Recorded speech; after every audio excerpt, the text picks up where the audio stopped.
Nishant, hello हाँ sir, hello Nishant. हाँ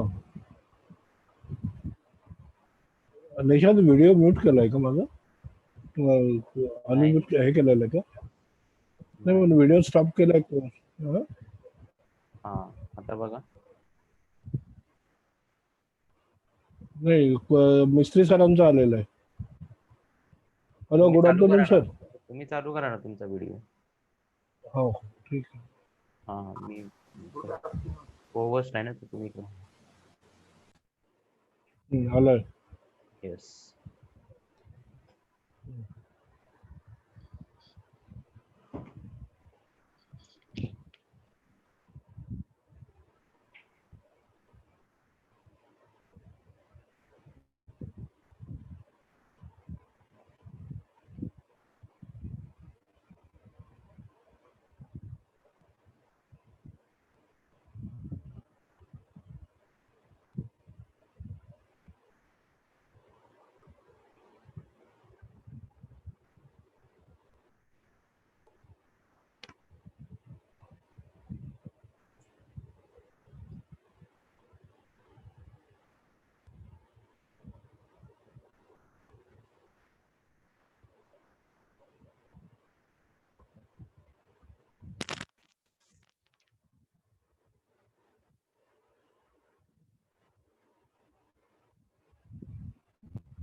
Hello, good afternoon, sir.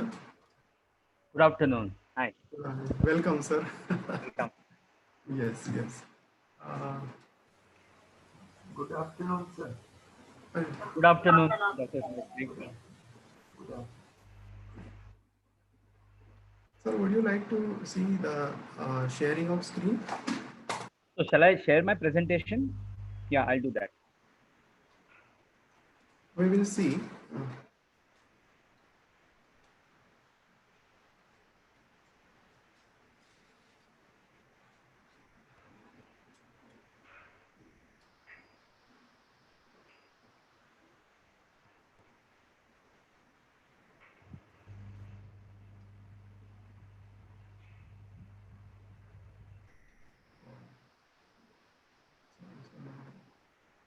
Are you able to see this? Yes. Yes, sir. Yes, sir. Good. The full screen. Sir, slideshow, if we will do slideshow, then it will be on full screen in that case. Yeah, so it is already full screen. We can check for full No, I am just changing. slideshow. Are you able to see other slides? Yes. Okay. Sir, have you opened in Yes, yes. PPT, PowerPoint presentation? Yeah, it is PowerPoint presentation. Yes. Okay. So I'm changing the slides. Are you able to see them? Yes, Yes. sir. Yes, sir. Yes. Yes, sir. Okay. Okay. Fine.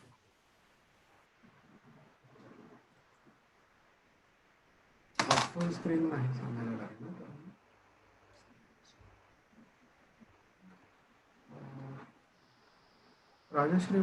Rajshree madam.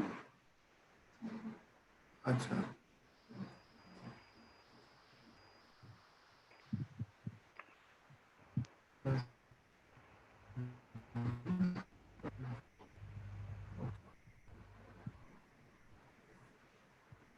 Prajakta madam, हा, सरांनी sir. Slide show करायला केल्यावरती हा, म्हणजे ना कधी कधी ते वर्ड मध्ये किंवा पीडीएफ मध्ये ओपन केलं ना तर फुल स्क्रीन येत नाही. म्हणजे पीपीटी मध्ये पॉवरपॉईंट प्रेझेंटेशन मायक्रोसॉफ्ट पीपीटी मध्ये ओपन केलंय म्हणतात ना पण सर. हो. सारे स्लाइड्स yes. सर ऍक्च्युली म्हणजे फुल स्क्रीन नाही आहे ऍक्च्युली. हो सर, फुल स्क्रीन है. Oh, is it? 1 minute. Sir, it is a full screen, sir. It's full screen है. Yes, sir. You can see the full screen, right? Sir, Yes, sir, I already. did. Yes, I did. Yes, we started now. Yes, yes, yes. Yes, sir. Okay, okay. So I think we can start now.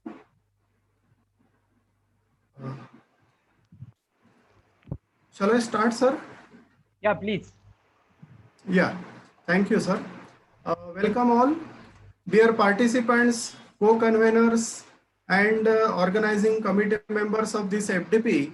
We are fortunate enough to have a distinguished personality with us in our chemical engineering domain, Professor Sanjay Mahajani from world-renowned Indian Institute of Technology, Mumbai, as a resource person for today's session in this faculty development program on development and impact of recent technologies and innovations in chemical engineering. It is a great honor for me to welcome Professor Sanjay Mahajani sir on this occasion. Now I would like to request respected Dr. C.K. Mistry sir to introduce Professor Mahajani sir. Please, Mistry sir. Thank you, sir. Good afternoon to all. It gives me great pleasure in introducing to you the speaker of today's first session, who is Dr. Sanjay M. Mahajani, Professor in Department of Chemical Engineering at IIT Bombay. Dr. Sanjay Mahajani obtained his bachelor's degree in chemical engineering in 1989 and his PhD in chemical engineering in 1996 from UDCT, now ICT Mumbai. He secured his master's degree in chemical engineering from IIT Bombay in 1992. He also worked briefly in Indian Organic Chemicals Limited during 1989-1990 and National Chemical Laboratory Pune during 1992-1993. After his PhD, He worked in Monash University, Australia as research fellow and then joined IIT Bombay as assistant professor in the year 2000. He is now the full professor of chemical engineering at IIT Bombay since 2008. He was also the first professor in charge of the newly formed Data Center for Technology and Design at IIT Bombay during 2014 to 2019. Dr. Sanjay Mahajani's research interests are reaction engineering, process intensification, and gasification of coal and biomass. He is also working on possible technological interventions in various socially relevant problems, including process improvement in jaggery making, foundry sand reclamation, and municipal solid waste management. He has more than 140 research publications to his credit, and he has guided more than 30 PhD students.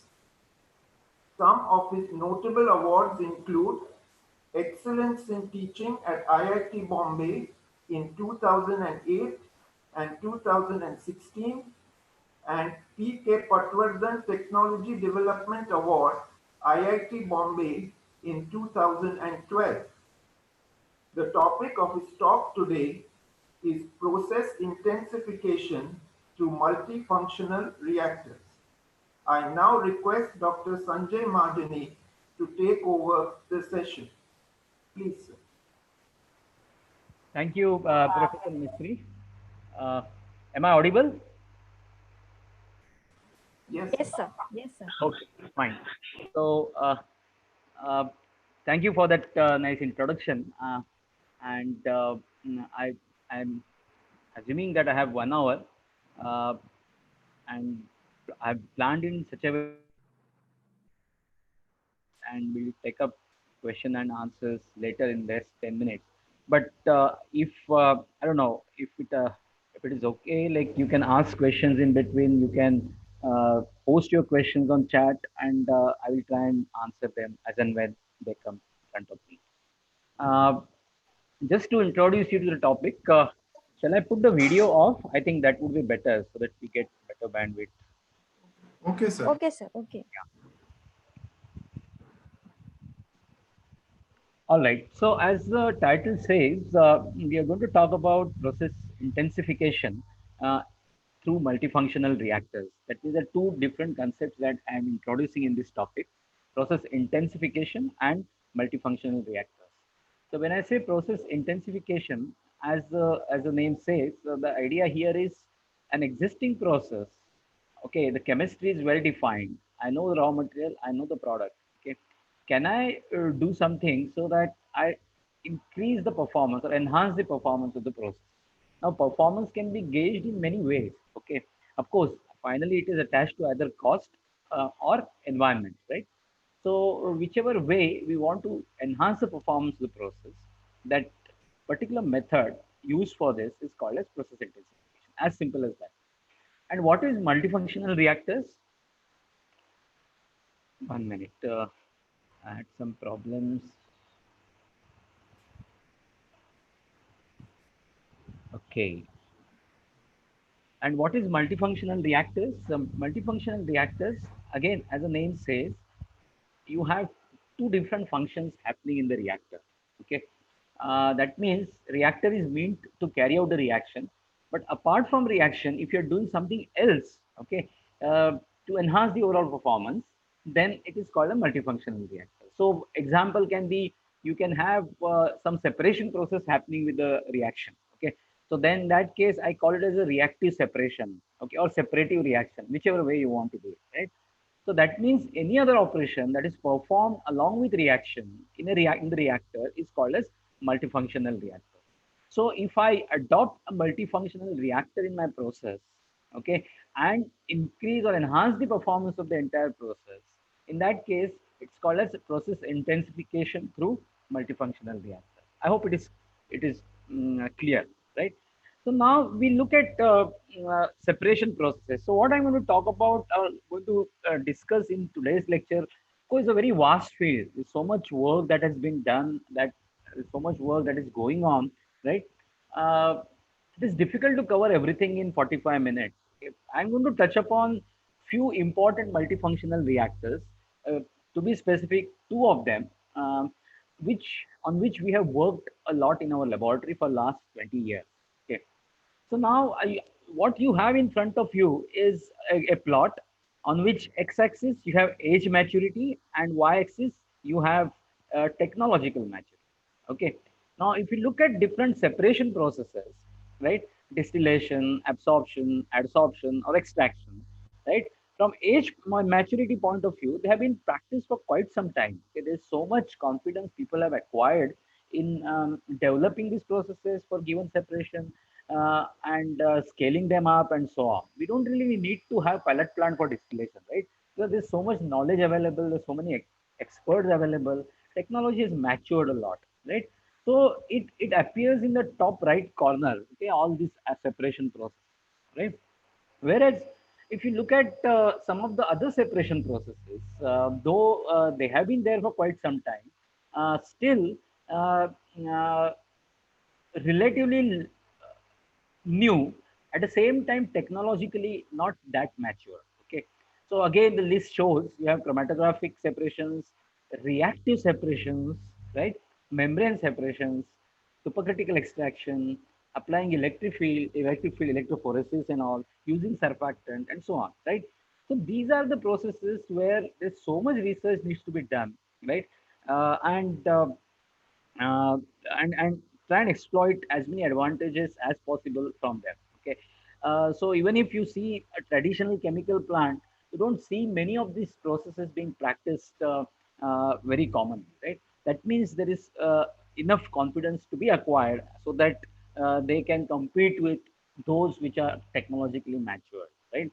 So as far as today's talk is concerned, right, we want to kind of look at whether we can use these separation processes in chemical plants. Okay, so I'm going to give you some examples when you will realize that there is enough potential for them, but still there is a long way to go, right? Uh, so I'm going to talk about reactive distillation. That means you're combining distillation with a reaction. I'm going to talk on reactive chromatography. That means you are going to combine chromatography with reaction. Uh, I'm not sure whether I'll get time to talk about reactive stripping, but if yes, I can talk about that as well. And there are many other applications like reactive adsorption, reactive crystallization, reactive membranes, and so on. Okay. So, but again, difficult to cover everything. So even if we understand one or two of them, I think that is good enough and will meet the purpose of today's presentation and will probably motivate you enough. Okay. I have already talked about this. What is a multifunctional reactor? The main reaction is combined deliberately with any other function to enhance the overall performance of the process. Then the reactor is called as a multifunctional reactor. The other functionality that we are talking about can be other reaction, not just the main reaction, can be some other reaction purposely being done. Okay, that means combining exothermic reaction with endothermic reaction, right? You can't do it every time. By the way, it is all specific to a particular process, right? Then we can have mass heat momentum transfer operations, like as I said, distillation, absorption, and so on. Okay, we can combine them with a reaction. So we will discuss a combination of reaction separation in this lecture, and most we'll talk about reactive distillation and reactive chromatography. Now let's start with a very simple example. Like I know some many of you are teachers here, and probably you'll say, "What is this?" Like we know this, and but I thought I would like to start with something basic, something very simple, and try and build upon it so that more complexities can be appreciated well. Okay, so that we have a right background. So we have this reaction in front of us, a simple reaction, A plus B giving C plus D, right? A reversible reaction. And we know the famous principle, that is Lee-Chatterley's principle for a reversible reaction. What is this principle? You can play with state variables like pressure, temperature, or concentration in such a way that reaction equilibrium can be shifted in either direction, right? depending on what change you make. That is Lee-Chatter's principle. Any 12th standard or even 10th standard student would know that, right? But now we are going to see the real applications of Lee-Chatter's principle in chemical processes, productions on large scale, and understand what are the engineering challenges using this principle. Okay, so let's go ahead. So if you remove C during the course of the reaction, then the conversion to the product, okay, increases, right? So let's say I have a product in this case which is D, right? And I am going to remove C during the course of the reaction. This is a law of mass action. So you will appreciate that if I remove C during the course of the reaction will shift in forward direction. Both C and D will form in a higher proportion than otherwise, right? So this is our famous CSTR, but this CSTR is different from any other CSTR or a simple CSTR that we use in our reaction engineering. What is different in this? You have a field going in, that is as usual, but then it is not just a one product stream, but there are two product stream from the CSTR. Now, what are these two product streams? This is a vapor stream that is coming out continuously from the CSTR. Okay. And now I said that C is the most volatile component in the system. So what will happen? If I do the reaction under boiling conditions, C will come out in large proportion along with some amount of A, B, and D, right? Similarly, from the bottom, you will have more A, B, D because C is volatile. So as soon as it is formed, it is removed. Let's assume that, right?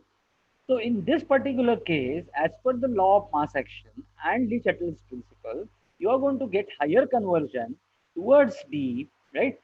You are going to get higher conversion towards D, right? Compared to a normal CSTR where same temperature, but I'm not removing C during the course of the reaction, right? So with this, we are able to achieve more conversion, right? So in as per our definition, what am I doing here? I am not just doing a reaction, but I am doing one stage distillation also, right? So I can call this as a multifunctional reactor, right? I can call this a multifunctional reactor. But are we happy with this arrangement? Are we done with this arrangement? In fact, there is further scope to improve this configuration, right? And see what happens. Now, what is the problem in this configuration? Of course, I'm getting more conversion, but the problem is along with C, you have A, B, and D coming out, right? And they may have some vapor pressure. So there's a loss of these three components from the vapor stream, which ideally I would not like to have, right? Because if the reactants, especially the reactants, if they go out along with C, then your reaction will not be 100%, right? Will not get 100% conversion, right? So what can I do? The next step. Now, what I'll do is that the same vapor stream which was coming out, the same vapor stream which was coming out, is now going to a distillation column. Okay, going to a distillation column. I'm still assuming that C is the most volatile, so I'll provide some reflux and remove C during the course of the reaction. It's all happening simultaneously. Yeah? And at the same time, A, B, D are separated and sent back to the reactor. This is, I don't think there is any problem understanding this, right? Any chemical engineer would know that this will work very well, provided C is the most volatile component. And secondly, of course, it should not form azeotropies and all. I'm able to separate them in separate C in a pure form. I hope it is clear, right? So now, are we still satisfied with the entire stuff? Okay. Still there is some improvement that is possible.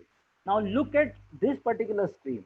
What is this? This is the bottom product coming out, the liquid stream in which I'm expecting D to be present, D that is desired product, right? But then since it's a CSTR, some A and B will also come out, right, along with D. So again, I have problems that I'm not get 100% conversion of A and B, right? So now let me make another assumption. Okay, please remember these assumptions because they carry a lot of importance in terms of feasibility of this entire concept, right? So I'm making another assumption that D is the least volatile compound. That means the highest boiling compound. D is the least volatile compound. If that is true, then like this, here I have a rectifier, I may have a stripper. Okay, I may have a stripper. I have another distillation column which is working simultaneously with the reactor. By the way, see, they are coupled. Okay, both these columns are coupled with the reactor. Okay, that means performances of all these three units are dependent on each other. Okay, I can't isolate them, right? So I have this particular column. Now what is its job? Its job is to remove D in pure form, right? Now once D is removed in pure form and A and B are recycled to the reactor back, so this as such is like a process, no? In process, what do? We have a reaction followed by separation and unreacted reactant separated and sent back to the reactor, right? I'm doing the same thing. I'm doing the same thing here. Now you may wonder what's the big deal? This is something that anyone does, right? See what is happening. Look at the reactor. In the reactor, what am I doing? My concentration of C and concentration of D, because they are simultaneously removed, right? Those concentrations are kept at a very low level, and because of which the rate of the reaction will be very high. At the same time, Lee Chatter's principle says that thermodynamically also you will get maximum conversion. Why? Because now you have almost negligible C and D present in the reactor. The conversion also will go towards almost quantitative values, right? But look at this entire configuration carefully, right? You have a reactor, you have a rectifier, and you have a stripper. Okay. So what do you have in a normal distillation column? You have a rectifier and you have a stripper. So what's the difference between normal distillation column and this? That in between them you have a reactor. Okay. So can I do all these three things in just one unit operation, or just one unit, or just one vessel rather? Okay. It's possible, right? Because reactor is sitting in between rectifier and stripper. Okay. So can I do this? What am I doing? Look at this arrangement. From outside, it looks like a normal distillation column, a single vessel. Okay. And I have the feed going A and B to the middle section somewhere here, not shown here, right? And at the top, you're getting pure C. The bottom, you're getting pure D, right? And in the middle zone, you have reaction taking place. So you may ask me, like, why, how do you ensure that only in the middle section you have reaction taking place? It is because most of the time the reactions are heterogeneously catalyzed reactions. That means just solid catalyst. So what will I do? I'll put solid catalyst in the middle of the column. So that's where only the reaction is taking place. And the rest, two places, you have only non-reactive distillation happening. Whereas in this zone, the red zone, you have both reaction and distillation happening, right? I think I have explained this concept of reactive distillation here with uh, 1 minute, with a hypothetical example. Uh, am I able to see chat window here by any chance?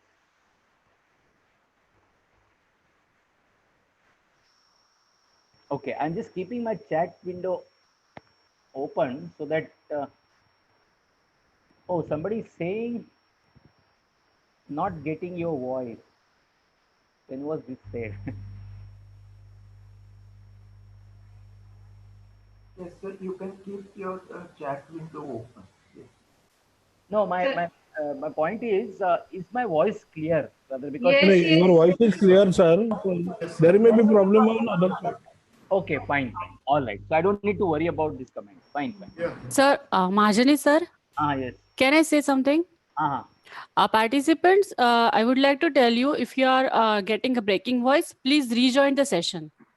I repeat, please rejoin the session so you will get a clear voice. Thank you. Yes. Yes, sir. Okay. So let me continue. So Yes, my sir. chat window is open. Anybody has any question? Okay, you can post it on the chat window. Okay, so that I would answer them as and when they come. Okay, but otherwise we can take them later also. Fine. So now you can clearly see here that you have a column in which both reaction and distillation happening. So you can imagine what the advantage of this.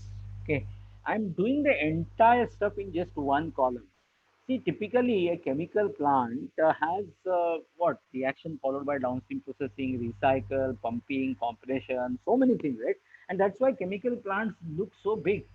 At the same time, we are operating on large scale, but at the same time, there are so many operations happening simultaneously, because of which you need large land area and large equipment, right? But then look at this particular configuration where I am able to achieve everything in just one column, right? Again, as I said before, there are many assumptions that I've made. It may not be valid in all the cases, but then yes, somewhere it is possible, and you'll see there are many examples in which we can apply this particular concept. Okay, right? So one of them, I think, yeah, the next one. Now, so you may think that I am talking in terms of A, B, C, D, and all hypothetical cases, but now I am coming to the real example. Okay, and not just these examples; they are not just examples, textbook example or something. They are actually practiced commercially. Okay, so it is not that okay. I'm just perceived something or on at conceptual level or something, right?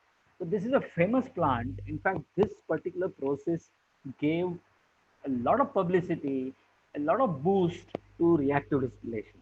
Okay, and it has shown how this process integration knowledge, the concept of multifunctional reactors, can be used advantageously to bring so much benefit, okay, to the entire business. So what are we doing here? Acetic acid plus methanol, giving methyl acetate and water, simple esterification reaction, right?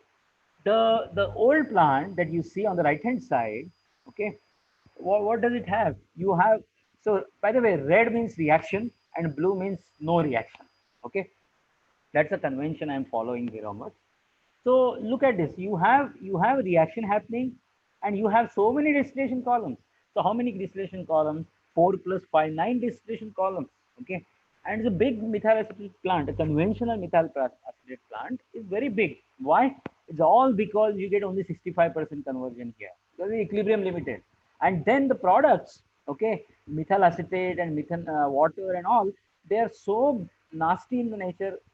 Nasty not from the safety point of view, they are nasty because they form azeotrophs, okay, with methanol, and they have binary azeotrophs, ternary azeotrophs and all. You need so many columns to separate them. Okay, so you have azeotropic distillation, you have washing, you have extractive distillation, so many things that you need to do so that you get finally the pure products. Okay, so this is the entire process, the conventional process. Now, a company called Eastman, you must have heard his name, and licensor probably was Kodak. So the entire process is called as Eastman Kodak process. 1981, 82, that was the period, okay, when it first time came into light, right, and commercialized. Okay, so you can see it's just one plant. So entire unit, entire plant rather, uh, is condensed in just one unit. Okay, what are we doing? We are sending in acetic acid, we are sending in methanol to the column. They're using sulfuric acid as a catalyst. Probably they see some advantage compared to some solid catalyst. Ideally, one should go for solid catalyst. Otherwise, what will happen? Sulfuric acid will come along with water here, and you need to treat it. So that is another issue, right? But still, they are persisting with sulfuric acid, probably for some reasons. But look at advantage. They are getting pure methyl acetate here, and they are getting pure water, right? So much saving in equipment, so much saving in recycle, so much saving in raw material cost, so much saving in energy cost, right? So there are many advantages one can realize by doing reactive distillation. So here I am able to shift my reaction in forward direction and bring compactness and cost effectiveness to a chemical plant, right? But by virtue of separation that we are achieving during the course of the reaction, we can have other advantages also, not just shifting the reaction in forward direction. You can imagine you have a reaction A going to B going to C, right? A going to B going to C, and the desired product is B. If B is separated as and when it is formed, it won't get much time to react and further form C, right? So simultaneous separation can help get better selectivity also, even if the reaction is not reversible or it's irreversible. There are side reactions can be suppressed using simultaneous separation. right? Third advantage, you can use the heat of reaction in distillation itself. So much energy distillation otherwise would require, right? So you can see in all these columns, you will need a lot of energy, right, in every reboiler. If the reaction is exothermic, not in this case, but in this case also it's very mildly exothermic, but some reactions are very highly exothermic. Okay, in that case, you can get the energy of the reaction to be used for distillation, because distillation anyway needs energy. So energy conservation, energy saving. Fourth advantage is that you can control the temperature of the reaction. If the reaction is highly exothermic, right, distillation is always operated at saturation conditions. So it provides a natural control over the temperature. If the for some reason if the reaction rate goes up, right, exothermic reaction, if it is done in adiabatic mode, the temperature will go up. Now temperature will again result in higher reaction rate. So sometimes you may have runaway reactions or exothermic reaction, highly exothermic reaction leading to safety related issues. But since you have so much liquid present here, what will happen at the most? For some reasons, if the rate of the reaction goes up and reaction is exothermic, more liquid will get vaporized, okay? But temperature will not rise suddenly. You are arresting that vicious cycle of runaway conditions.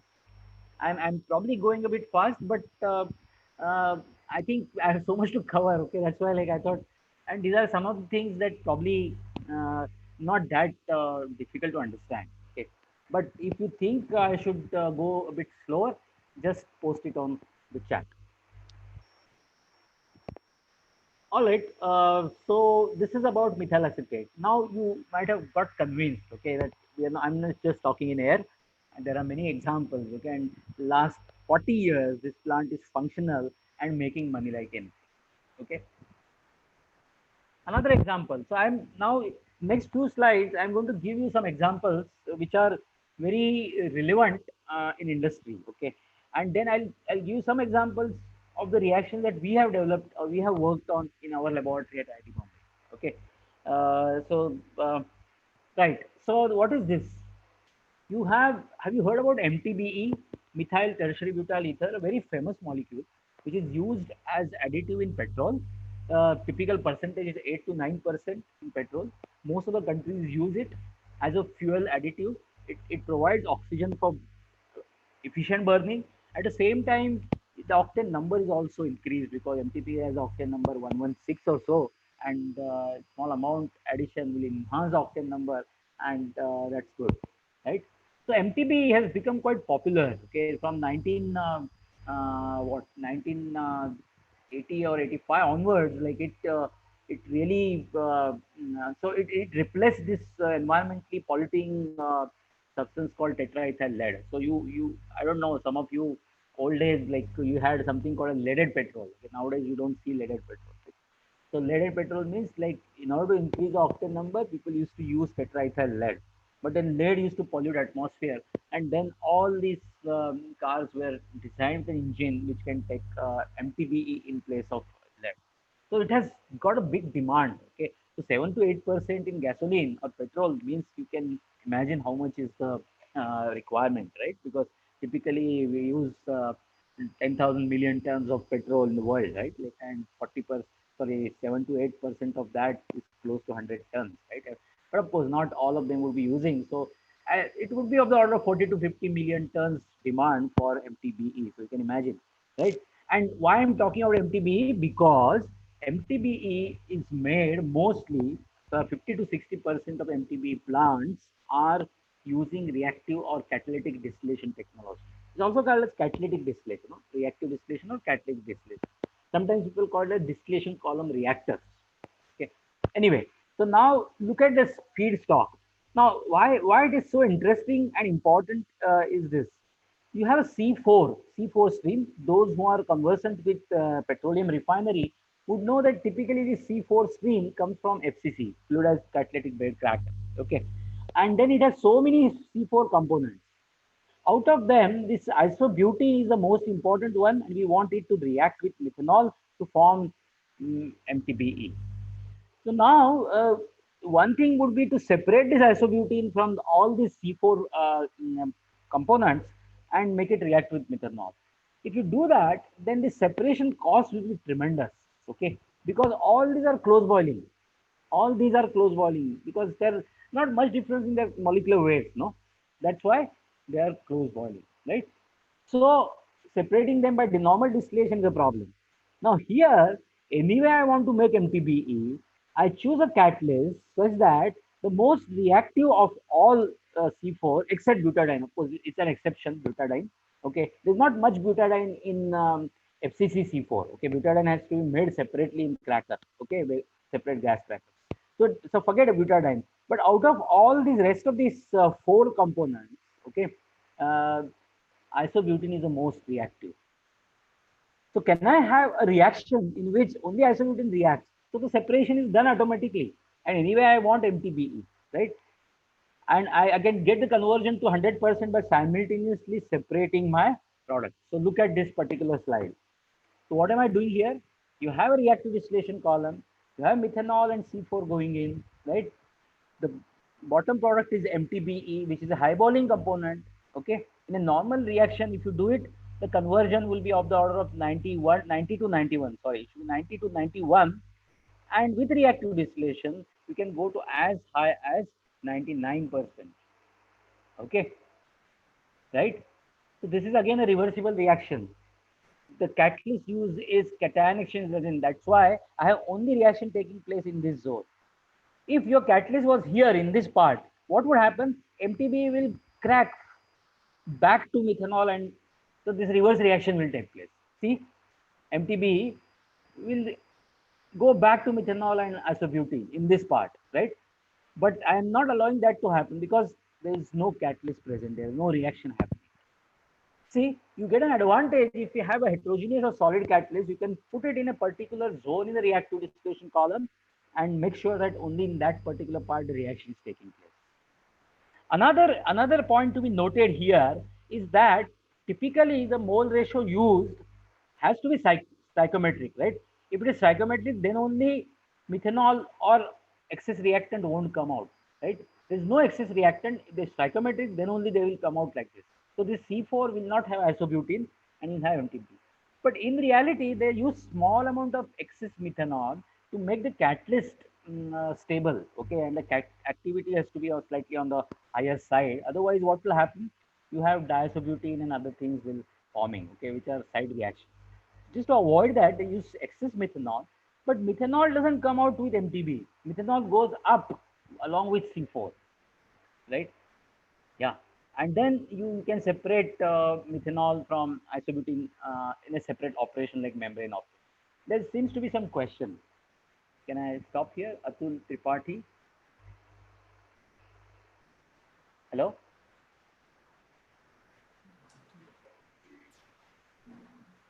Yes, sir. So can I take some questions here? There seem to be some questions because some of the participants have raised their hands. Yes, sir, you can take. Yeah.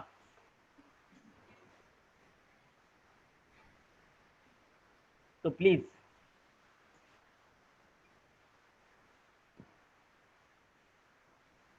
Hello, Mr. Atul Tripathi. You can ask your question, or if it is not possible you to ask, you can keep in the chat box. Yeah. Okay. So fine.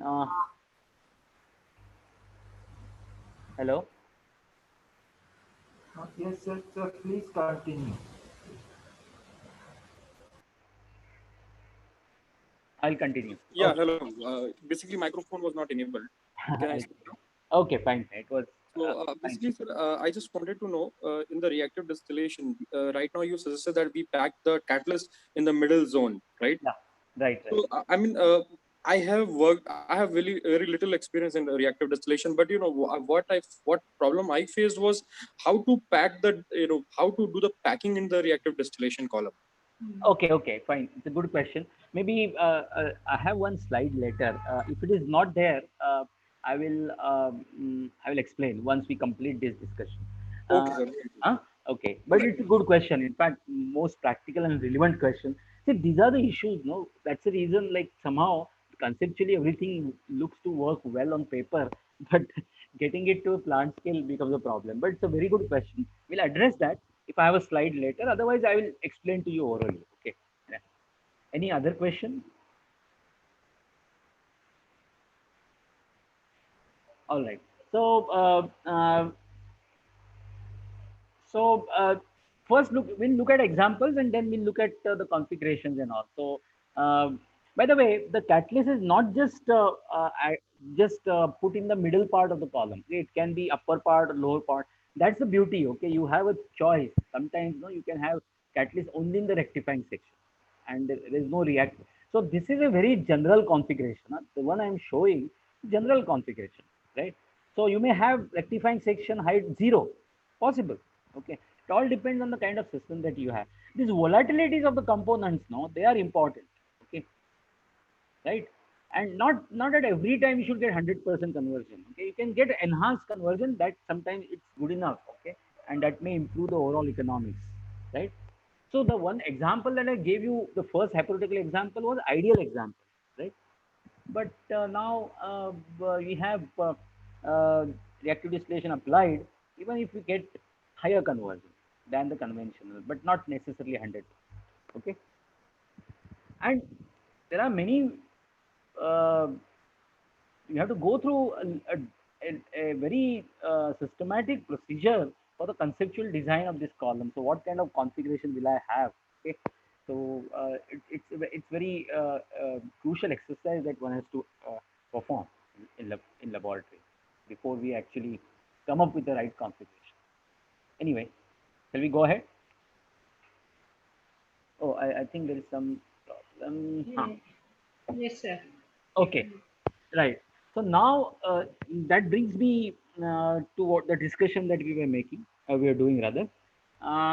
In this slide, you're seeing that there are various work components or work elements for developing reactive distillation process in laboratory. Okay, on the right hand side, you see a picture. This picture was taken 20 years back. That was time when I joined IIT Bombay, and the first thing that I did was to build a column like this. Okay, because unless we perform experiment and prove that okay, you are getting the right performance, nobody will believe. Though paper mein to you can do simulations and other things. Of course, they're important, but if you don't want to really get industry people to be interested in this, you have to demonstrate that. Okay, so this is the first setup that we had in our laboratory. That's why it looks a bit old fashioned, right? There is no SCADA system, nothing, right? Anyway, but still, I like to put this picture on every presentation because this is where we started. Okay, so there's some nostalgic feeling associated with that. Anyway, coming back to this, so you have to do so many things. Okay, it's not just something that you think okay fine it may work and then directly try it on a pilot scale column or something. You have to know the reaction kinetics. You have to do experiments and come up with a kinetic model. Then you have to have a vapor liquid equilibrium data because distillation basically is based on vapor liquid equilibrium. Then you have to have conceptual design. This is what I was telling you, that where will I put my catalyst, right? Where will I send a feed? Now you have a choice. You have two reactants. In normal distillation, there's only single feed most of the time. But now here you have two feeds minimum. Okay, so they can go at different places in the distillation column and you can get better performance, right? Then you can do column simulations. Why do we need simulations? Sometimes people say hey, simulations are all in paperwork and finally nothing comes out of that. It's only the experience and gut feeling that are more important. No, it's not like that. And especially when you have such complicated process, we need to have simulators with us, okay, to actually predict the performance, optimize the performance, come up with a proper control strategy, and so on. Okay, and the simulator only on computer has no meaning. Okay, so it has to be validated with the help of column experiments, and that's why we build this column. Okay, right? So whenever we say that, okay, I want to perform the reaction in a reactive distillation column and it's going to give me better performance or enhancement, process intensification is going to be achieved, then I need to do perform experiment and then have a simulator also. So on computer also I should run this column and these results should match, right? And then optimization with the help of simulator, right? And we have studied many reactions. So I've just given you examples here: esterification, acetalization, etherification, dimerization, and so on. Okay.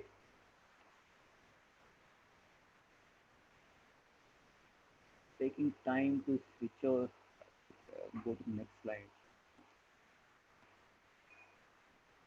Okay. So I'm going to take you through one example, okay, which is something that we have done in our laboratory: butyl acetate in reactive distillation. So we developed reaction kinetics. Okay, sorry, it's a small. You don't need to really read everything. Okay, so this is just representative, but you can imagine that the reaction kinetics that I've shown, Ri is equal to something which is a very complicated expression. Okay, and it doesn't look like RCA raised to n or something, a power law model and all, right? It's a bit complicated. A reactive system, the real kinetics is always different from what Fogler or Levenspiel give. Okay, right? So, and then most of the times it is not expressed in terms of concentration. It is expressed in terms of activities. You can see ACH, right? This is activity. And this is experimental data. Now this is fitted with the kinetic model and I have a kinetics ready. Second thing is the vapor liquid equilibrium. This is again something that you might not have seen, and this is a field on its own. They are called as residue curve maps. Okay, those who have heard about it will probably appreciate. For those who have not done it or not come across this, it's quite common. It's not so common, right? This will let you know. It tells you how many azeotrophs are formed. Okay, now these points, no, these black circles are nothing but azeotrophs. Okay, and then these lines, they show that how the vapor liquid equilibrium behaves. Okay, now if you want to understand residue curve maps, we need a couple of more talks on that. Okay, but right now let's restrict ourselves. It basically tells you about the vapor liquid equilibrium behavior of this complicated reactive system, which is a multi-component system and not a binary. Now binary vapor liquid equilibrium is something that everyone knows on McCarthy Y versus X diagram, right? But here, since it's multi-component, there are different ways to represent vapor liquid equilibrium. Then our column experiments. Uh, so remember the chart that I showed you in the previous slide. Okay, all the work elements, I'm showing the results of all these activities. First was kinetics, then the vapor liquid equilibrium, right? Then the column experiments, and then the validation of experiments with the simulator. Okay, so you look at this particular picture, or other, there are many plots here. So along the column height, now this dotted part is the reactive section where we have put the catalyst, right? And this solid squares are nothing but the actual experimental results. For every component, how the profiles they change. And the solid lines are nothing but the ones obtained by simulation without doing any manipulation. In the sense, no fine tuning is done. Okay, you take this kinetic model, take this VLE, put that in the simulator, and predict the performance. Now, it is quite obvious, since it's such a complicated stuff, difficult to get point-to-point match between experimental and predicted value. But this is good enough. One can be satisfied with that, because now I have an experimentally validated model which can tell me what will happen at commercial scale or larger scale, right? And with that, we can actually do further optimization and all. This is something that we did in our laboratory. Okay, and this is end-to-end process of process development in laboratory for a complicated system like reactive distillation. Okay, so we have to have facilities to do that. We have to have expertise to do that. We have to have resources to do that, right? Okay, and that's why most of the times, like these technologies take a lot of time to come to see the light of the day. Okay, that's why like many of them just fail in laboratory itself, right? You have to be persistent enough to do this, and the entire work took about, in academic environment, it takes some time because students have to get trained and all. So it took around 2 to 3 years to get to this. So this is one PhD on this particular reaction that has come out. Then there is another reaction. I'm going a bit faster now. This is again, we have done it in our laboratory. Isobutene, earlier I said it reacts with methanol to form MTB, but now I'm dealing with the same acetaldehyde, but I am now making diisobutylene. Okay, and there's something interesting happening here. As I was telling you before, I am putting my catalyst in the top portion of the column. Okay, top portion of the column. So what happens? This volatile isobutene reacts with another molecule of isobutene, which forms a relatively heavy molecule of DIB, right? And when DIB is formed here in the upper part, since it is heavy, it falls down. It falls down. That means the concentration in the upper part of a distillation column of diisobutylene is much less. And if that happens, then its further side reactions that I have shown here, all the side reactions that are shown here are suppressed. That is triisobutene, tetraisobutene, and so on, right? So with this, I'm able to increase the selectivity towards the isobutene, something that I was telling you before. So reactive distillation, don't be under impression that it is used only for reversible reactions to increase the equilibrium conversion. They can be used to increase the selectivity also. Ultimately, what we are achieving, the overall enhancement in the performance, process intensification. Okay. And there are some results, okay, and how we get enhancement and all, how the selectivity increases and so on. Okay, it can be used for separation. Now this slide tells you how one can separate one of the components by using reactive distillation very effectively. Now this is another example, the same reaction in which you are making methyl acetate, right, using acetic acid and methanol. But now what is the difference between this and the Eastman process? The difference is that your feed is dilute sulfuric acid. That means you have only small amount of sulfuric acid present, right? And I want to recover that sulfuric acid. Now I'm recovering it by reactive distillation. I'm recovering it by reactive distillation. Same reaction, but now the context is different, application is different, objective is different. Okay. Sorry, I'll just go back. Now you can see, so this is one particular run that is very promising, which shows that you are able to get almost, look at this number, in laboratory, by the way, in laboratory, we are able to get 80% conversion, okay, by simulation, and by experiment, it was 82%, right? So, and what is the concentration? Concentration is of the order of 5 to 10% in the feed. Such a small concentration, okay, I am able to recover acetic acid. Normal distillation won't work, okay, right? So we had some discussion with the industry on this, and we wanted to take this forward, but yeah, for some reasons it is still stuck, okay. But that doesn't mean that the process is not promising, okay. Whatever we have done in laboratory, it is really showing a lot of promise that this can be used for separation purpose also. Okay, the same reaction, we went further, okay.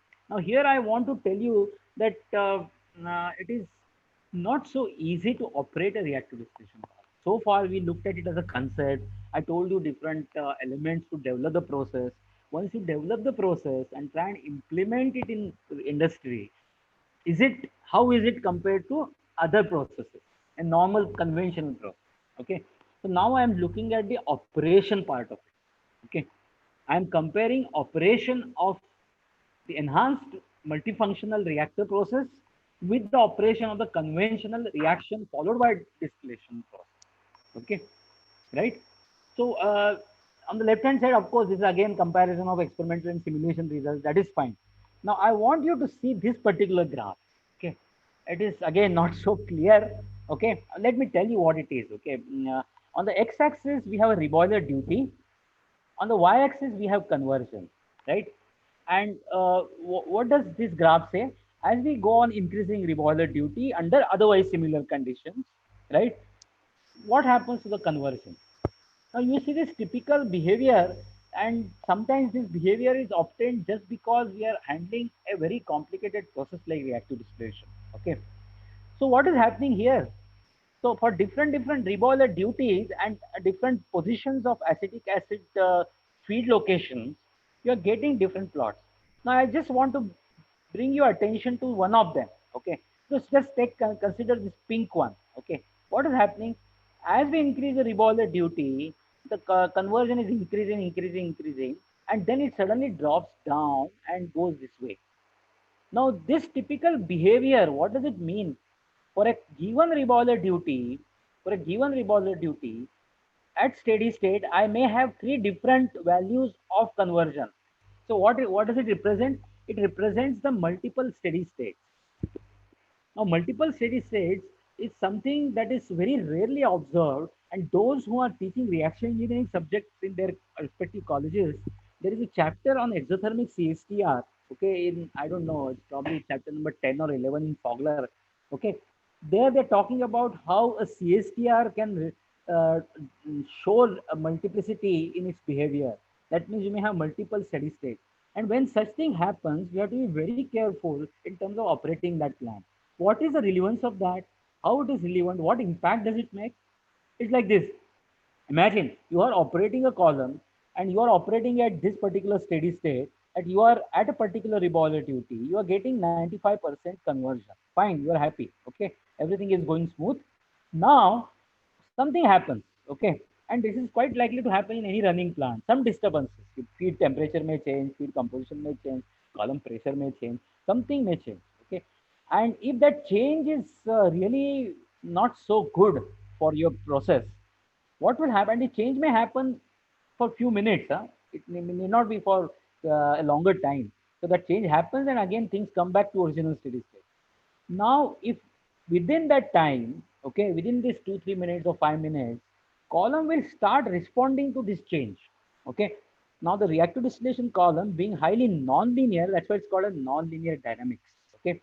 So because it's highly non-linear, instead of 95% conversion, now column will, instead of getting back to the same original steady state, these are the steady state conversion.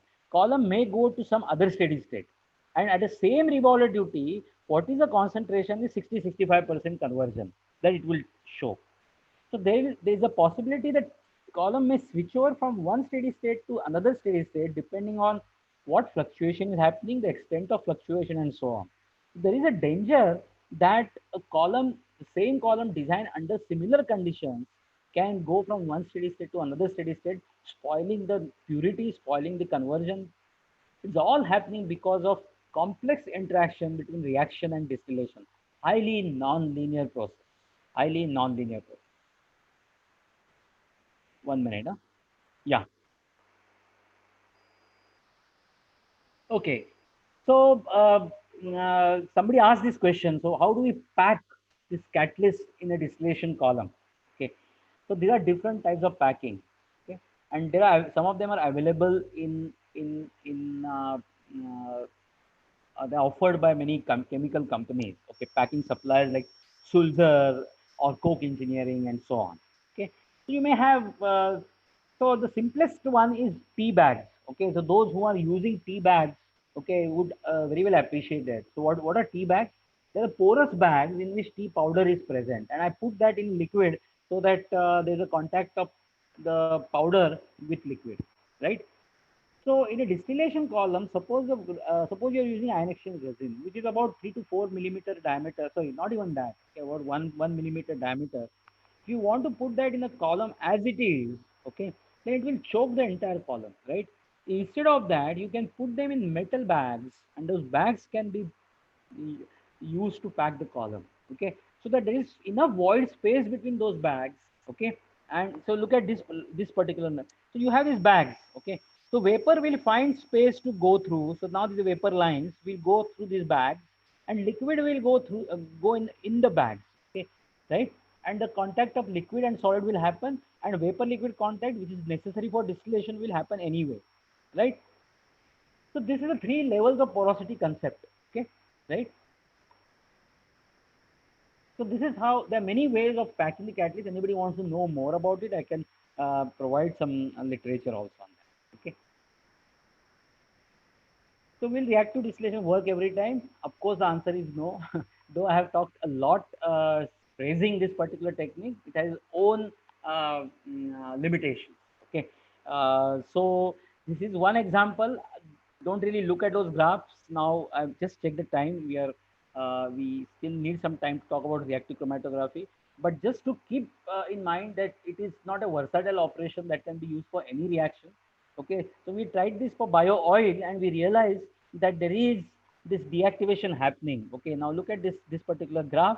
After some time, the catalyst deactivation takes place because the temperatures are high in reactive distillation. Okay, and the column performance goes down. Okay, so sometimes reactive distillation is not good at all. Okay, let's move to another multifunctional reactor, which is quite promising, and I've been working a lot on in this field of late, and trying to look at reactions which are otherwise difficult to do it in reactive distillation mode. Okay. So how to facilitate continuous operation? Now, chromatography is something that you know. Okay, so many people would have used it in laboratory, like gas chromatography, HPLC, and so on, right? Um but then I want to do it in a plant. Okay, so in that case, if I'm doing it on large scale, if the capacities of the order of few thousand tons per annum or something, then I must go for a continuous process. Okay, and what happens? Okay, sometimes there are azeotrophs formed, and distillation may not be the right choice of separation. So if you have azeotrophs formed, reactive chromatography will be better, right? Because there are no azeotrophs formed in reactive chromatography, right? Sometimes the products are temperature sensitive. Just now the example I gave you, okay, catalyst is temperature sensitive. Because of which deactivation may happen, the product may get decomposed. Reactive chromatography relatively happens at lower temperatures. So I'm quite happy with that. Especially in fine chemical industry, if you're dealing with solids, right? Uh, Pharma products, the intermediates, okay, they're big molecules, okay. I can't distill them, okay, but I can definitely explore the possibility of using reactive chromatography, right? And catalyst deactivation, I already said. Now, this is a simple concept. Again, starting with something that you know, a column packed with adsorbent, and adsorbent itself is acting as a catalyst. Okay, and ion exchange resins are good examples of that. Okay, they act like a catalyst also, and they act like adsorbent also. Okay, but in case if they're not so versatile, you can have a mixture of them. Okay, in the column. Fine. Now I have C, that is my solvent. This is packed with some adsorbent and catalyst. I'm sending the pulse of A plus B, and depending on the affinities of A and B towards this column or towards the packing material, they will elute. Now, B is something that has less affinity. B will come out first, and A will lag behind. Okay, this is simple, and those who use chromatography in laboratory for analytical purpose, they know it very well. Okay, I don't need to explain it at great length here. Okay. Now, this is a very interesting concept. I want to do it in continuous mode. By the way, can I do this on large scale? No, right? Because we are now only dealing with one small pulse of A plus B, and this separation is not going to be so easy, right? So now this is a cat turtle separation analogy, okay, where you try and move the adsorbent, okay. So like, the first case is business as usual, elution chromatography. Just now I explained to you. So imagine your resin or your solid is moving in opposite direction. So this is a picture, okay? Cat is moving faster than the turtle, and if the resin is moving in opposite direction, the turtle will fall on one side and the cat will fall on the other side, and I get a nice separation which is pictorially represented here. So same thing will happen in the case of chemical compounds A and B, where B will come out here and A will come out here. Now solid is also moving. So what it means, in nutshell, we have to have a solid moment in the opposite direction. Okay, right? So in order to do a continuous countercurrent chromatography, right? But then if you want to have solid moment, it's not so easy, because you are moving solid at a large scale, at a large flow rate, okay? And you have catalyst, so adsorption happening and then regeneration and all that. This is fine, okay? Conceptually, it works very well. So this is more like an extraction where you have resin extracting, doing separation and going forward and getting regenerated and coming back and so on, okay? So this is possible, right? But then there is a bottleneck, right?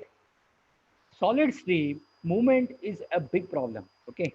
And at the same time, we need to have regeneration to be done, right? So how do we get rid of this problem in reality? This is, I'll probably skip this slide. Uh, this is basically, okay, no, let me just explain that. Okay. So you have, see, look at this, A plus C coming in here, you have B plus C coming in here. Now we need to deal with this stream, we need distillation and so on. In order to avoid that, you need to put two more columns. So instead of two sections, like the ones I have shown here, two sections, I have four sections here, okay? And the solid is moved like this, solid is moved like this, and the liquid is also moved like this. Okay, so what is happening? Your feed is going somewhere in the middle, right? One stream is A plus C coming in here, B plus C is coming in here, and you have a desorbent also going in here. Okay, right? And with that, I'm able to get separation. And now let's talk about reaction. Okay, now of course this concept is of true moving bed, where the bed is moving, right? Now the problem is getting the bed move on very large scale, as I said before, has many practical issues associated with it. Okay, solid abrasion may happen. You need to, the power requirement would be more. The solid recycle has its own issues, right? So basically, this is a schematic or conceptual representation of what I showed here, right? Wherein the feed is going somewhere in the middle and raffinate and extract streams are coming out. But this solid moment is the main bottleneck, right? The solid moment is a main bottleneck, right? I can't physically move solid, but there is a way to do that. Instead of, now listen to me carefully, instead of moving the solid, I am moving the ports of feed, raffinate, extract, and desolvent. What does it mean? Now you have so many sections here, right? Earlier I had shown you 4 sections. Now each section is now divided into 2 more sections. That means I have 8 sections, right? So now you have feed going in here. After some time, what will I do? I will send my feed, instead of sending it here at this point, I'm sending that feed here. When I send a feed here, the extract at the same time, that port will come from this point to this point, right? Then the desorbent will go from this point to this point, and raffinate will go from this point to this point. So instead of moving the solid is stationary, I am moving these ports in opposite direction. What does it mean? That means I'm giving a virtual movement to the solid. I'm giving a relative movement to the solid as against the liquid. Okay. So I'm now solving the problem of solid movement by giving it a relative velocity in opposite direction by changing the feed, raffinate, desorbent, and extract ports simultaneously after every time interval. Okay. Again, it's a bit tricky concept to understand. A lot of work is required. Again, use of simulator is crucial here. So this is what I said. This port changing is important. The switch time we have to decide is also important. Location of feed and product have to be changed, and you have a reaction and absorption happening simultaneously. Okay. So reactive chromatography is like this. Again, the concept, you have A plus B giving C plus D. Out of that, A, I assume it to be the solvent, right? And B is my reactant. So A is not just solvent, but reactant also, right? So if this is happening, A is going in large proportion and B is going in. As and when the reaction takes place, C and D are formed, but now C and D have differential affinity for the adsorbent. C will lag behind, B will go ahead. So I'm doing a separation. That means the reaction will shift in forward direction. As and when we go ahead, at the end, I will get only C and D. B is completely reacted because of the separation that is happening. Okay, C and D are separated by this chromatography. So chromatography is used for separation, that is known. But I am showing you now the importance or use of chromatography in reactive separation or reactive chromatography. I am shifting the reaction in forward direction. Again, the reversibility can be conquered, okay, using simultaneous separation. Just give me 3 to 4 minutes now, because something that we have done it before, I just want you to appreciate the similarity and analogy between reactive distillation and reactive chromatography. See this. Instead of vapor liquid equilibrium, I have solid liquid equilibrium. That's the only difference. Otherwise, the same procedure, same methodology, same work elements I need to adopt, develop a process for reactive chromatography in laboratory. Okay, and this is a picture of our setup in laboratory. See, it's so small, looks neat, clean, and quite I would say user friendly. Switching and all is done through computer database, right? And these are the 4 columns you can see: 1, 2, 3, and 4. Okay, and we do switching. These are the solvent and feed and raffinate and all collected, right? And these are some results. Okay. By the way, I need to use distillation to recover the solvent and put it back to the system. Okay, so we tried it for reversible reaction, and again comparison of simulation and experiment. By the way, in this case, since we have discrete events happening, we are switching ports every time interval. Because of that, you have a cyclic steady state. Okay, cyclic steady state. And you can very well appreciate that if you are sitting at a raffinate port or extract port, you will see that there is a change happening with respect to time. Okay, but all of a sudden there is a switch happening here. Again, the same thing. The switch has happened here. Again, the same thing. It's okay. Even if the average composition is meeting my requirement of the purity or composition, right? I am okay with that. I can still go ahead and accept this change. This is called a cyclic steady state. So this is a peculiarity of reactive chromatography, and the way I'm doing this is called a simulated moving bed reactor. What is it? Simulated moving bed reactor. Bed is moving, but it is not actually moving. It is not physically moving. It is moving virtually. It is moving relatively. I am simulating its movement by actually changing the ports. That's why it is called a simulated moving bed. Very famous, very popular operation, especially in pharma industry. Okay, where we are dealing with solids and distillation is not possible. So what happened? My student came to me once and said, "Fine, sir, we have done so many reactions in reactive distillation column. Why can't we do the similar reaction in reactive chromatography mode and see what happens and compare the performances?" And he took up that challenge and did these runs, and actually the results are in front of you. Okay, so it talks about the energy consumption. Same reaction if I apply reactive distillation and if I apply reactive chromatography. So you can see that this gray color one is reactive distillation. It seems to be performing well. Oh, okay. It's done. Okay, this is last slide. Yeah. So you can see that you have reactive distillation performing better than reactive chromatography in all these cases. But for C2 and C3, I still get some promising results with reactive chromatography. Okay, for example, you have uh, very close energy consumption for C2, that is ethanol. So reactive distillation is not so good, I would say, or rather, it is equally energy consuming compared to reactive chromatography. So this is for few reactions, but what I'm saying is it has tremendous applications or tremendous scope in terms of using it for pharmaceuticals or fine chemical processes where distillation is not at all possible.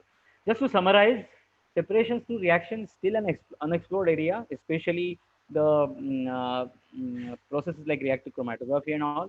Right choice of reactant and catalyst provides several opportunities in separation and recovery processes. Hardware design is important, crucial. I didn't really spend much time. Some question also came, but then it's important point.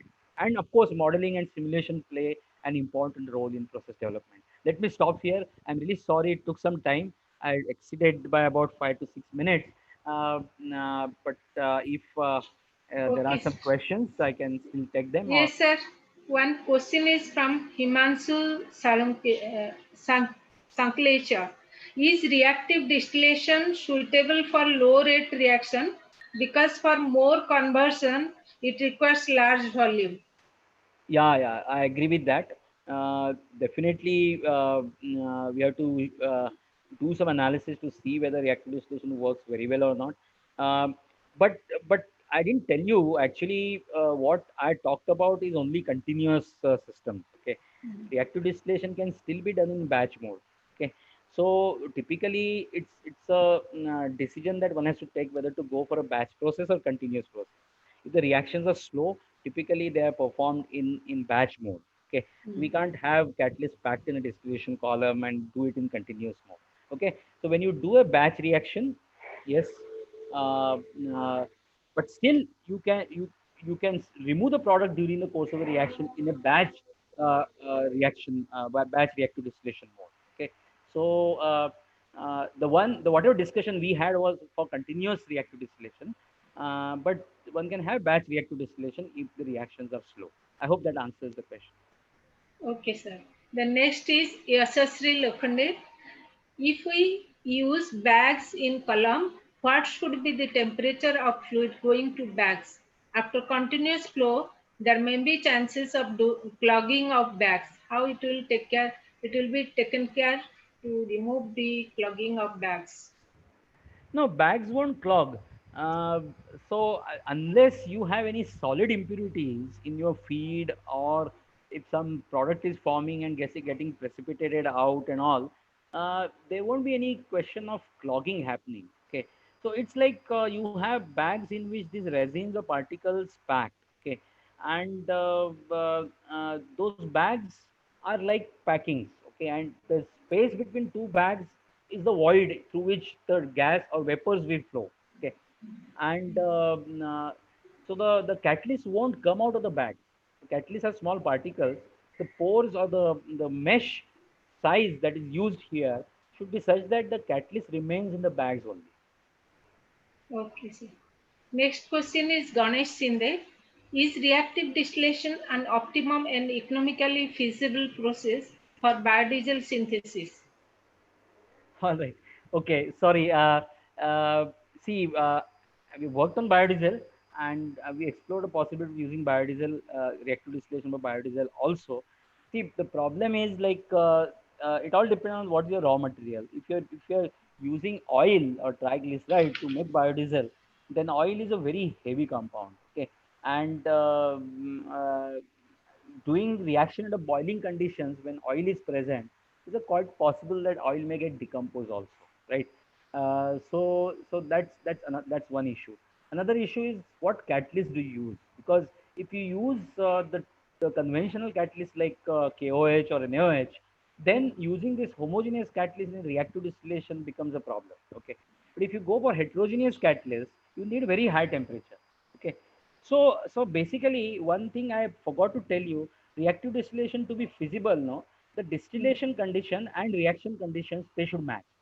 That means the temperature at which the reaction takes place should match with the saturation conditions. That means the boiling temperature of the reaction mixture. If that matching doesn't happen, then sometimes there's a big gap between these two temperatures. Then reactive distillation is not feasible. Okay. Then you have to either apply vacuum or put pressure so that you play with the vapor equilibrium to get the right temperature and so on. So sometimes, it's tricky, and if there are few papers you can just Google and search, and you will get some literature on applying reactive distillation for biodiesel synthesis.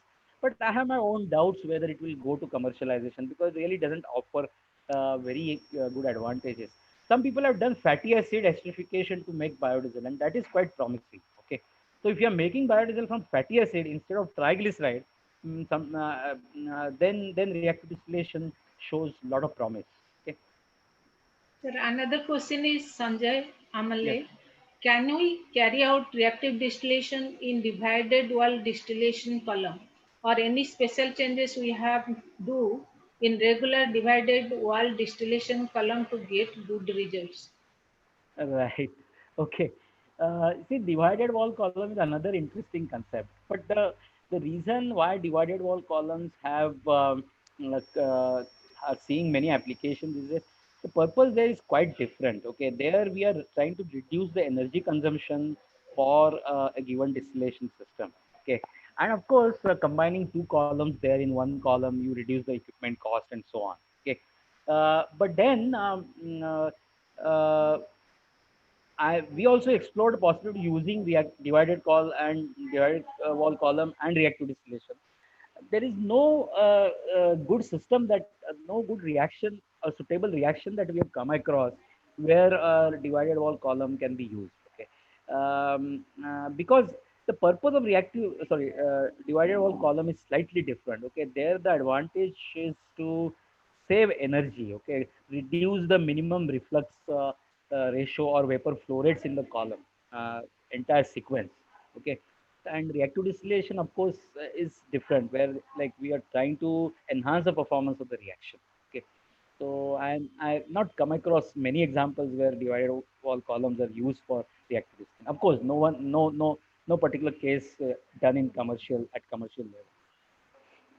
level. Next question is Gujar Jeji. Hmm. What are the industrial challenges and opportunities in reactive separation processes? No, so that's what I said. The challenge is basically the hardware part of it, and you have seen no entire process from end to end, right from reaction kinetics, generating data, phase equilibrium data, coming up with a conceptual design, then doing experiments in laboratory, right? Developing a simulator which is experimentally validated, using that simulator further to optimize the performance, then coming up with the proper control strategies, okay, so that you don't come across multiple steady states or uh, sustained oscillations or undesired nonlinear dynamic effects. So these are all complications, okay. So somebody has to be very conversant and with a good knowledge of the system to develop this particular process. This is the main challenge. Okay, your R&D force should be trained to get this particular process or all the steps that are followed. Okay, within a given time. Okay, because if you do it in academic environment like IIT here, it is, as I said, like one student working on it, it takes 2 to 3 years, right? So industry cannot wait for such a long time, right? So if I want to do it faster, you should have some 10 people team working on each aspect of reactive distillation and finally come up with a with a feasible process or viable alternative. Sir, another question is Binod Pakle. Hmm. Whether simulated bed have pressure drop problem? Yeah, so see, the thing is, even if there is a pressure drop problem, no, like I understand why you're saying that, because now in this case we are packing the column with small beads. Okay, we don't have vapors or liquid present, right? So it's like a column with, imagine ion exchange resin 1 millimeter diameter, which is kind of used to pack the column, and pressure drop will be there, okay. But it doesn't matter much because we are pumping liquid, okay, and that cost is peanut compared to the enhancement that we get, okay, because of enhanced conversion and so on, okay. Yeah, so definitely the pressure drop will be there, but in a normal case also, if you have fixed bed reactor in ion exchange resin packed, okay, not doing chromatographic separations and all that, pressure drop will be there, right? Sir, okay, sir. Then another question from Atul Tripathi, sir. How Mhm. to select catalyst bed height in reactive distillation, and what about non-reactive packing in column? Right, right. So non-reactive packing is normal packing, something that people use in distillation day in, day out, like Sulzer packing or Coke engineering packing, structured packing, Paul rings, whatever. Okay, so that knowledge is known. So in non-reactive part, we don't have any issues. Okay, and there is so much information available, like how much height is required and all that. This is normal distillation calculation. If it is binary mixture, you can do McCabe, or if it, and then you have HTTP correlations available and all. When it comes to the middle part, there are vendor specific packings that are available. Okay, so Sulzer has Catapack, Coke Engineering has Catamax. Okay, then there is company called CD Tech. They have catalytic bells. Okay, so different types of packings are available, and they do a lot of studies to calculate the packing characteristics, like what is the HTTP, what is the liquid holdup, and so on, in order for anyone to design the column. Okay, because unless we know the characteristics of this reactive packings or catalytic packing, we can't determine the height of the packing. How many reactive stages you need in that? Okay, the theoretical reactive stages. That calculation has to be done. There are methods available. Okay, something similar to what we do in normal distillation, like McCabe method or Ponchon-Savart method. People have developed method for reactive distillation columns as well, and there's so much literature available on this. And just to give you reference, you can just check the papers from UMass, okay, UMass Amherst, Professor Doherty and Malone. Okay, they have published lot many papers how to find out theoretical stages in the reactive section of reactive distillation column. Okay, Okay, sir. Thank you, sir. I have a simple question yeah. that in the reactive section, how do you do the agitation No, for okay, for good. content? Yeah, yeah, yeah. In fact, normally I talk about that, but somehow I forgot today. Yeah, yeah. So why do we need agitation? You need Hmm. agitation if the reaction is see, agitation is done for two applications of agitation, two Hmm. objectives. First is to have mixing. Okay, Hmm. we are not really worried about mixing here because mixing times are not that long. Okay, that is relevant only when you have very fast reactions which are Hmm. mixing driven. Okay, Hmm. so mixing is not the purpose or objective here. Second thing is agitation is required for enhancing the mass transfer characteristics like mass Yes. transfer coefficients and so on. Okay. So now, if you have solid particles which are suspended in liquid, and if you agitate, you get higher mass transfer coefficients and all that. Okay. Yes. So it's quite possible if you don't have agitation and if you're doing it in a packed bed like this, the one that I've showed you, sometimes the mass transfer may control the rate of the reaction. Okay. Right. But then these reactions that we are talking about, like esterification, etherification, acetalization, they are again not that fast reaction. They're not so fast that the mass transfer will start coming in picture. Okay, the catalyst particle size is small enough. The velocities are not that bad. Reynolds numbers are also good in the column. So we don't really need intense agitation to overcome the mass transfer resistance, because reaction themselves are relatively slow. So they govern the Okay. overall kinetics. Okay, sir. Thank you. Now I can give it to Mistry sir. Please, Mistry sir, continue. Hello. Okay, thank you. On behalf of the organizing team of the Chemical Engineering Department, MGMCET, Navi Mumbai, I would like to thank Dr. Sanjay Mahajani for accepting our invitation to be a resource person for this online faculty development program. His talk on process intensification through multifunctional reactors was very informative and interesting, as seen by the number of questions of the participants. I believe that the participants who attended this talk today have greatly benefited from his knowledge and expertise on reactive separations.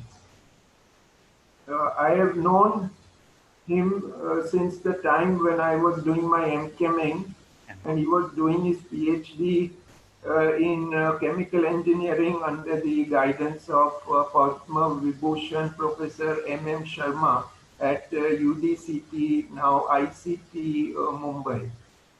Thank you, sir, once again for sparing your valuable time to be part of this online faculty development program.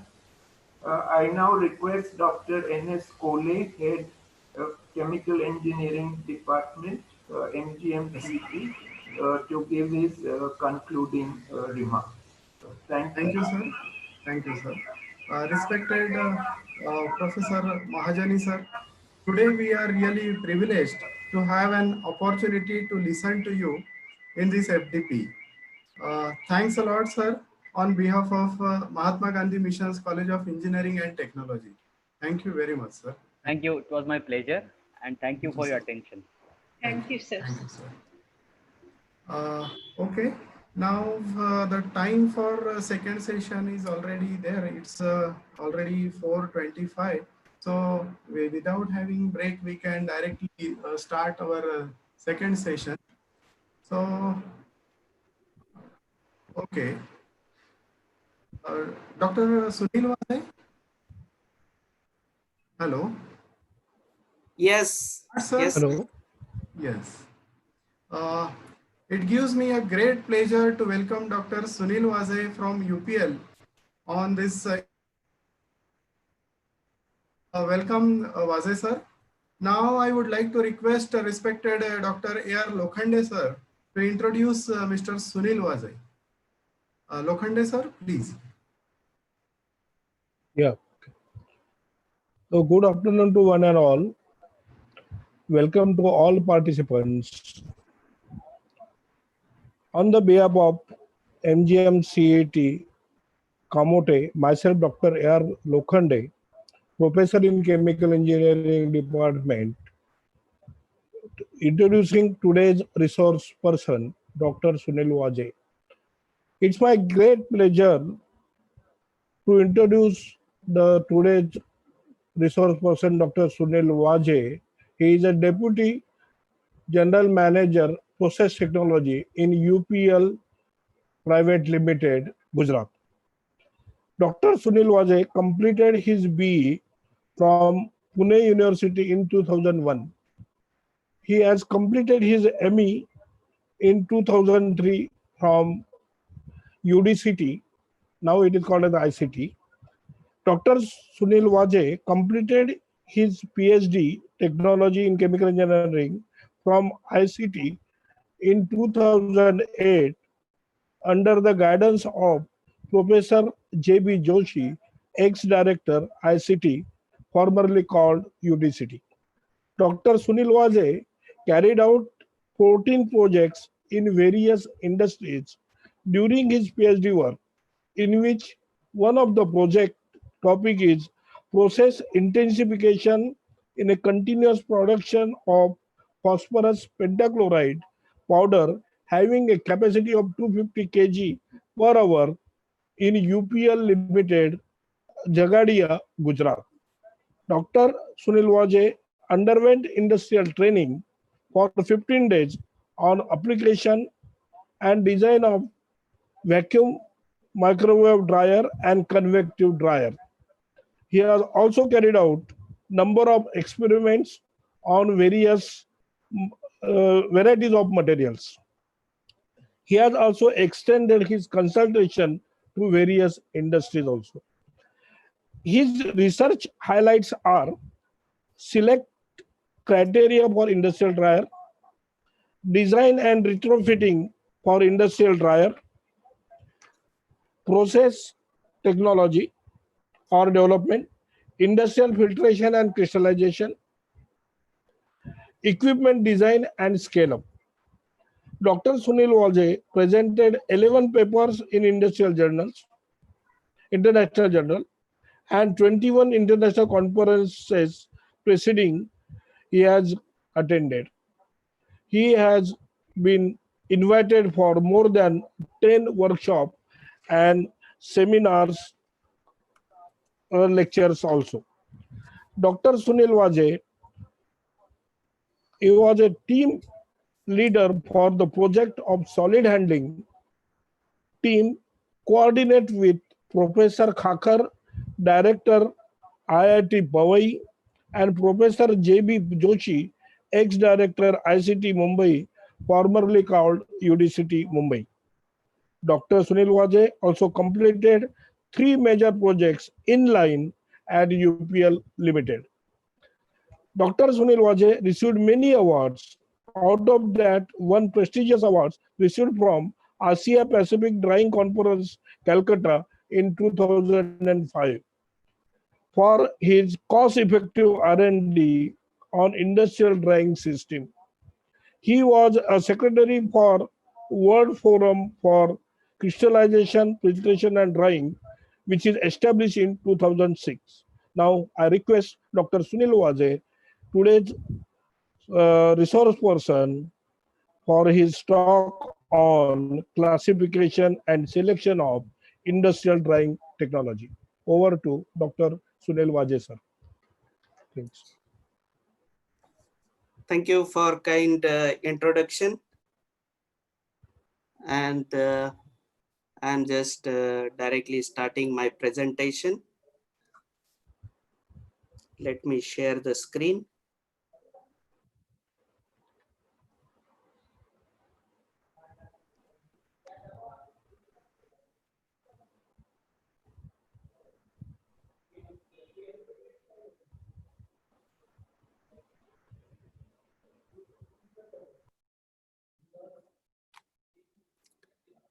Is the screen visible and I am audible to all? Yes, sir. Yes, yes. Yes. Okay. First of all, thank you all for inviting me for this lecture and giving my little bit knowledge to all participants. And believe me, whatever the content I am showing here, this is exactly getting utilized in the industries, as I am here in the UPL from last 11 years, and all the contents of the presentation is being exactly utilized in the industry for selection, classification, and design of all industrial drying systems. One should know that all the pharma industries and the chemical industries, almost 60 to 65% final product is in the solid state. Either it is the formulation or as such active ingredient. All these products are passing through three phases mainly, is precipitation or crystallization, followed by filtration and followed by drying. During my PhD work, I was interacting with all these three major unit operation of crystallization, filtration and drying. And then I did my PhD mainly in the drying systems. So let us start with the presentation, and that is why I chose my topic as a classification and selection of the industrial drying systems. This is the outline of the presentation. There are some basic terms to be utilized in the drying. Then why so many dryers are there in the market. Then key criteria for classification. Then criteria for selection of the dryer. Because so if the so many dryers and so many options are there in the market, then one need to choose at least one or two dryers based on some classification and the selection based on your process requirement. Then we'll go through the different drying systems, then energy related aspects in the drying. Then we'll cover up something about spray drying design methodology and the closure of the presentation. Let me start with the basic definition of the drying. The drying is nothing but the removal of the liquid from any solid or semi-solid or the slurry to produce the solid product by providing the heat by any means, so that moisture will get evaporized and the solid product will be getting as an output of the drying system. Then it's also required for the preservation and the storage, and hence the increase the shelf life of the product. Because you know that whenever there is a moisture content in the fruit also, it is getting degraded or starting degrading within a day or two. So if we need to preserve the material for longer period of time, one should go for the drying application and remove the moisture content in that one. Then there are so many dryers available in the market, over than 100 different type of dryers based on its size, then capacities, then the heat source required, then the type of feed content is there. Based on that one, there are so many options available with us. Then drying operation is competing with the distillation in terms of the most energy intensive operation, because there is lot of heat application in case of drying and lot of heat losses are there in the drying application, and that is why so much work is going on in the drying studies in order to conserve the heat and make it a less energy intensive operation. Now, as we know that whenever there is a drying of any material, the output is the solid product. So there are some solid particles in the material in the feedstock. So this green color, whatever has been shown here, is suppose a solid material where the moisture is present in the material.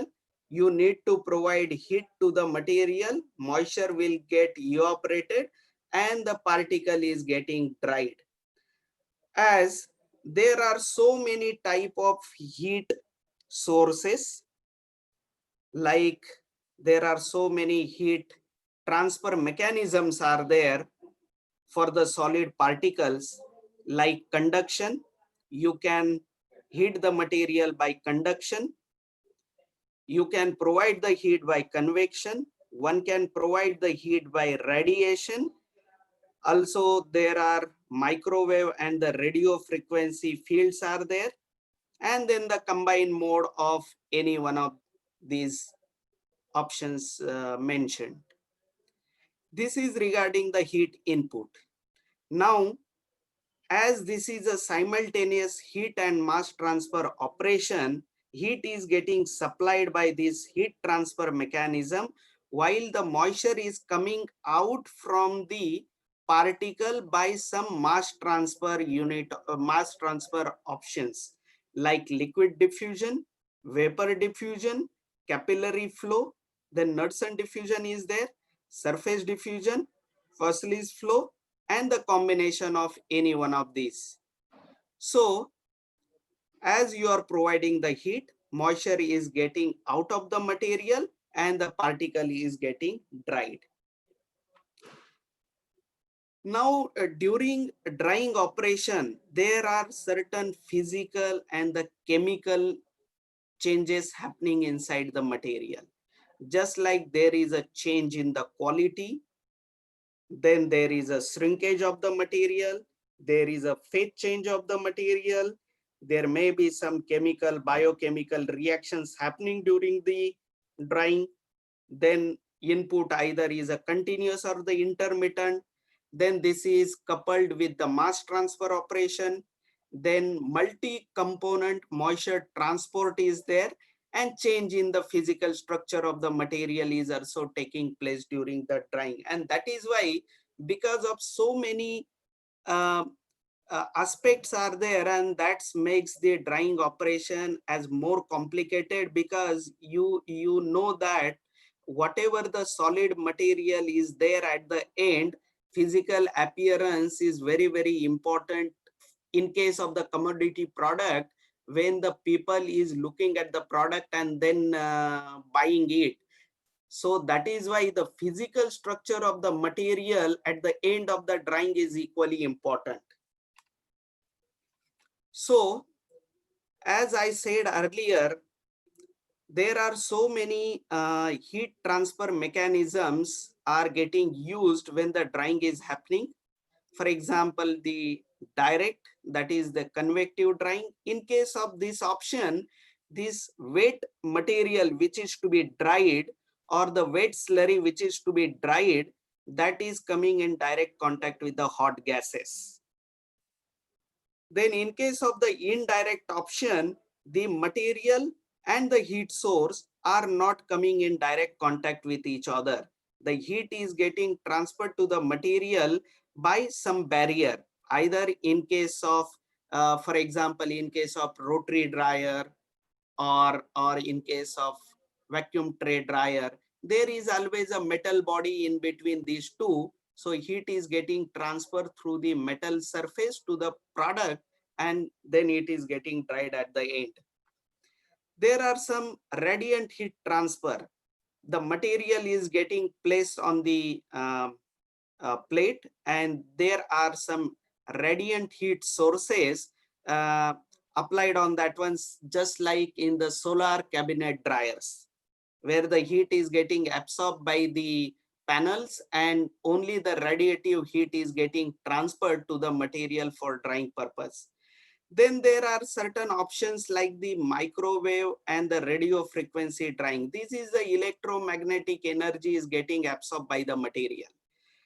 In order to get this source getting utilized for the drying purpose, whatever the moisture or the solvent you need to evaporate, it should have the dipole moment. So that because of this dipole moment, the heat is getting, electromagnetic waves are getting absorbed by the molecule.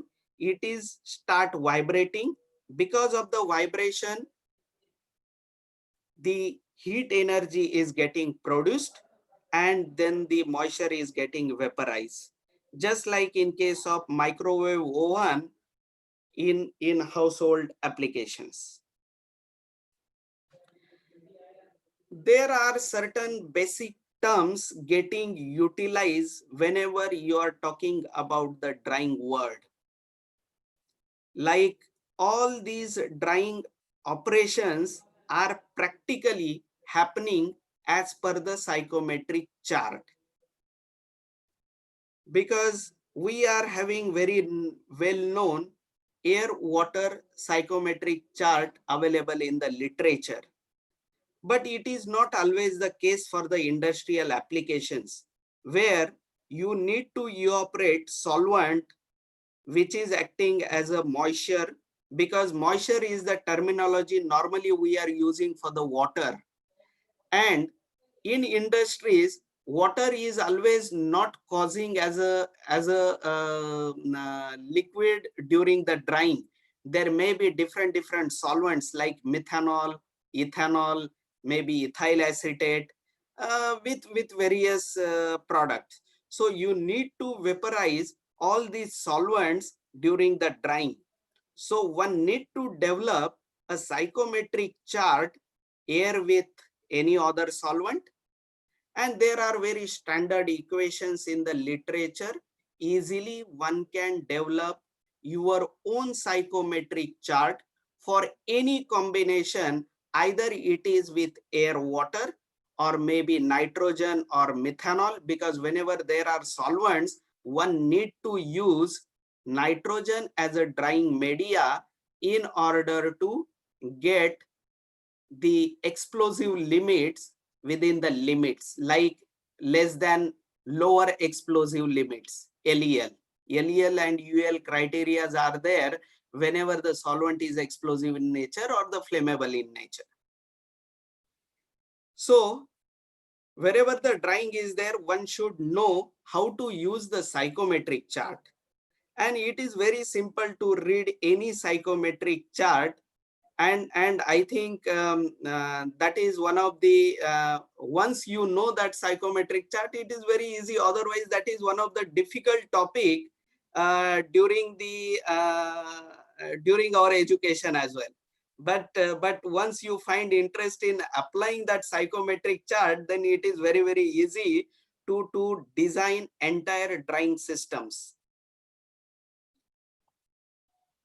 Here are some of the terminologies that are normally available on the psychometric chart, just like adiabatic saturation temperature, there are in the psychometric chart. Then bound moisture content, constant rate drying period, all these terminologies which you can see on your screen, these are normally used whenever you are talking about any drying application.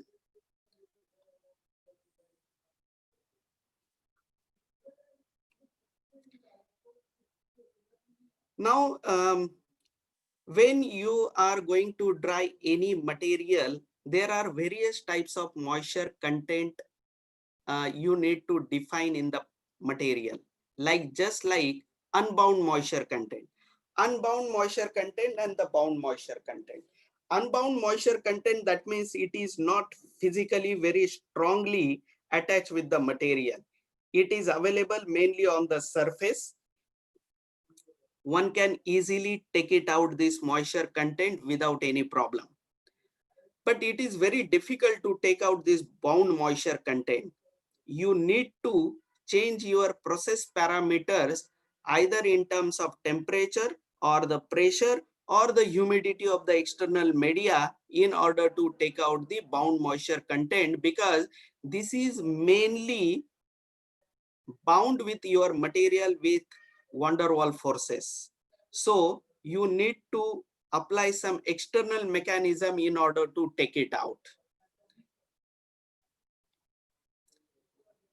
Now, in order to select any particular drying equipment, first and the foremost is that you should know how to plot a drying curve.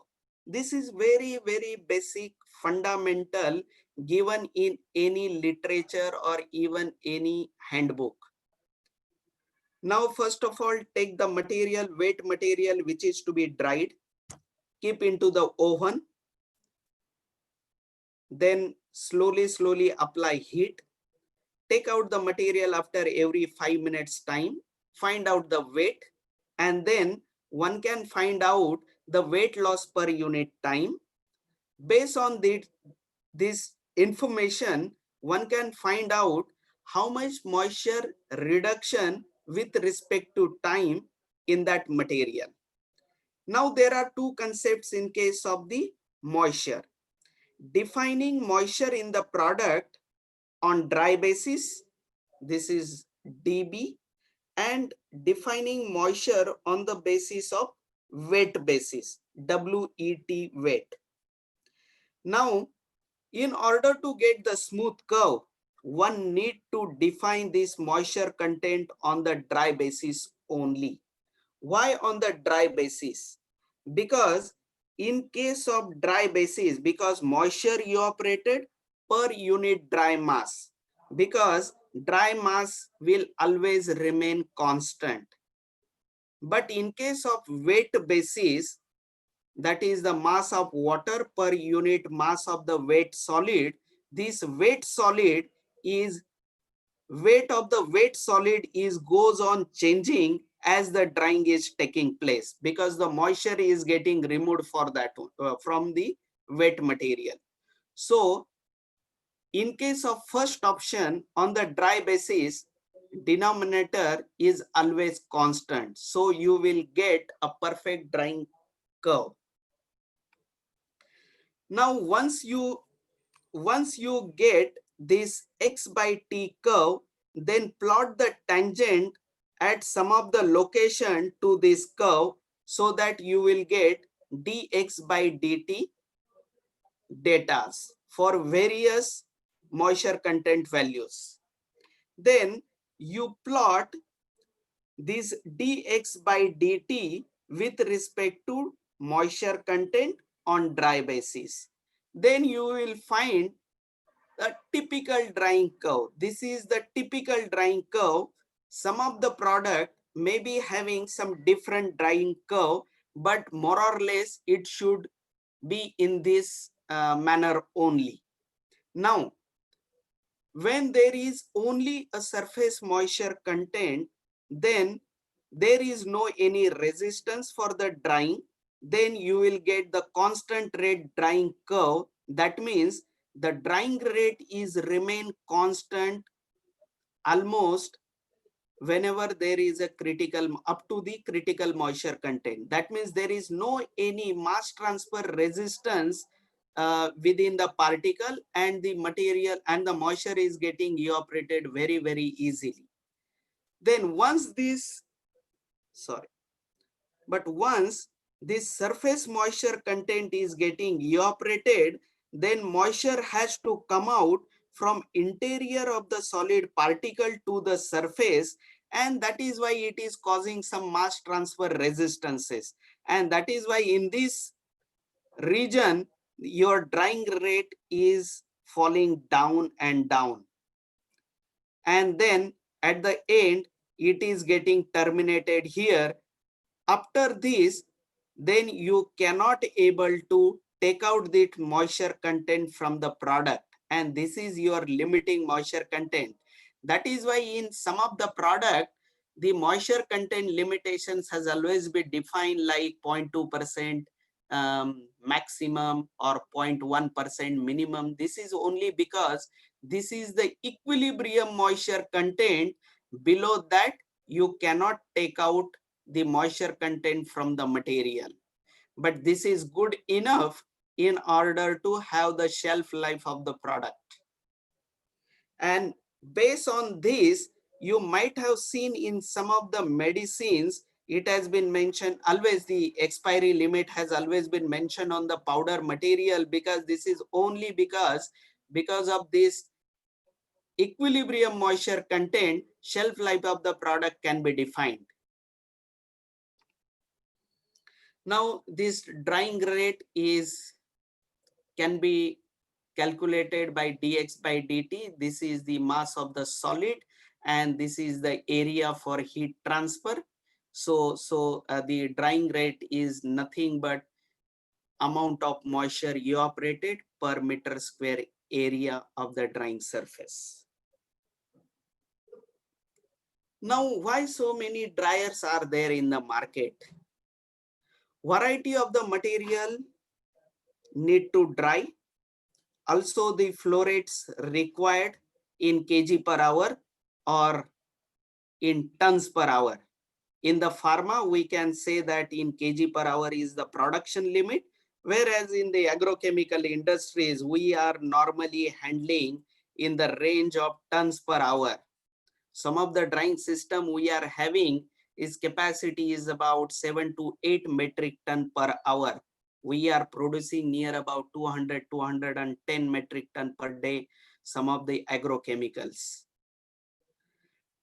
Now the drying time. In some of the product, drying time is in the seconds, just like in case of tissue papers, the drying time is in the seconds. But in case of some of the product like pine wood, the drying time is in the months. So that is why different type of dryers are there. Then the temperature and the pressure are different for the different product.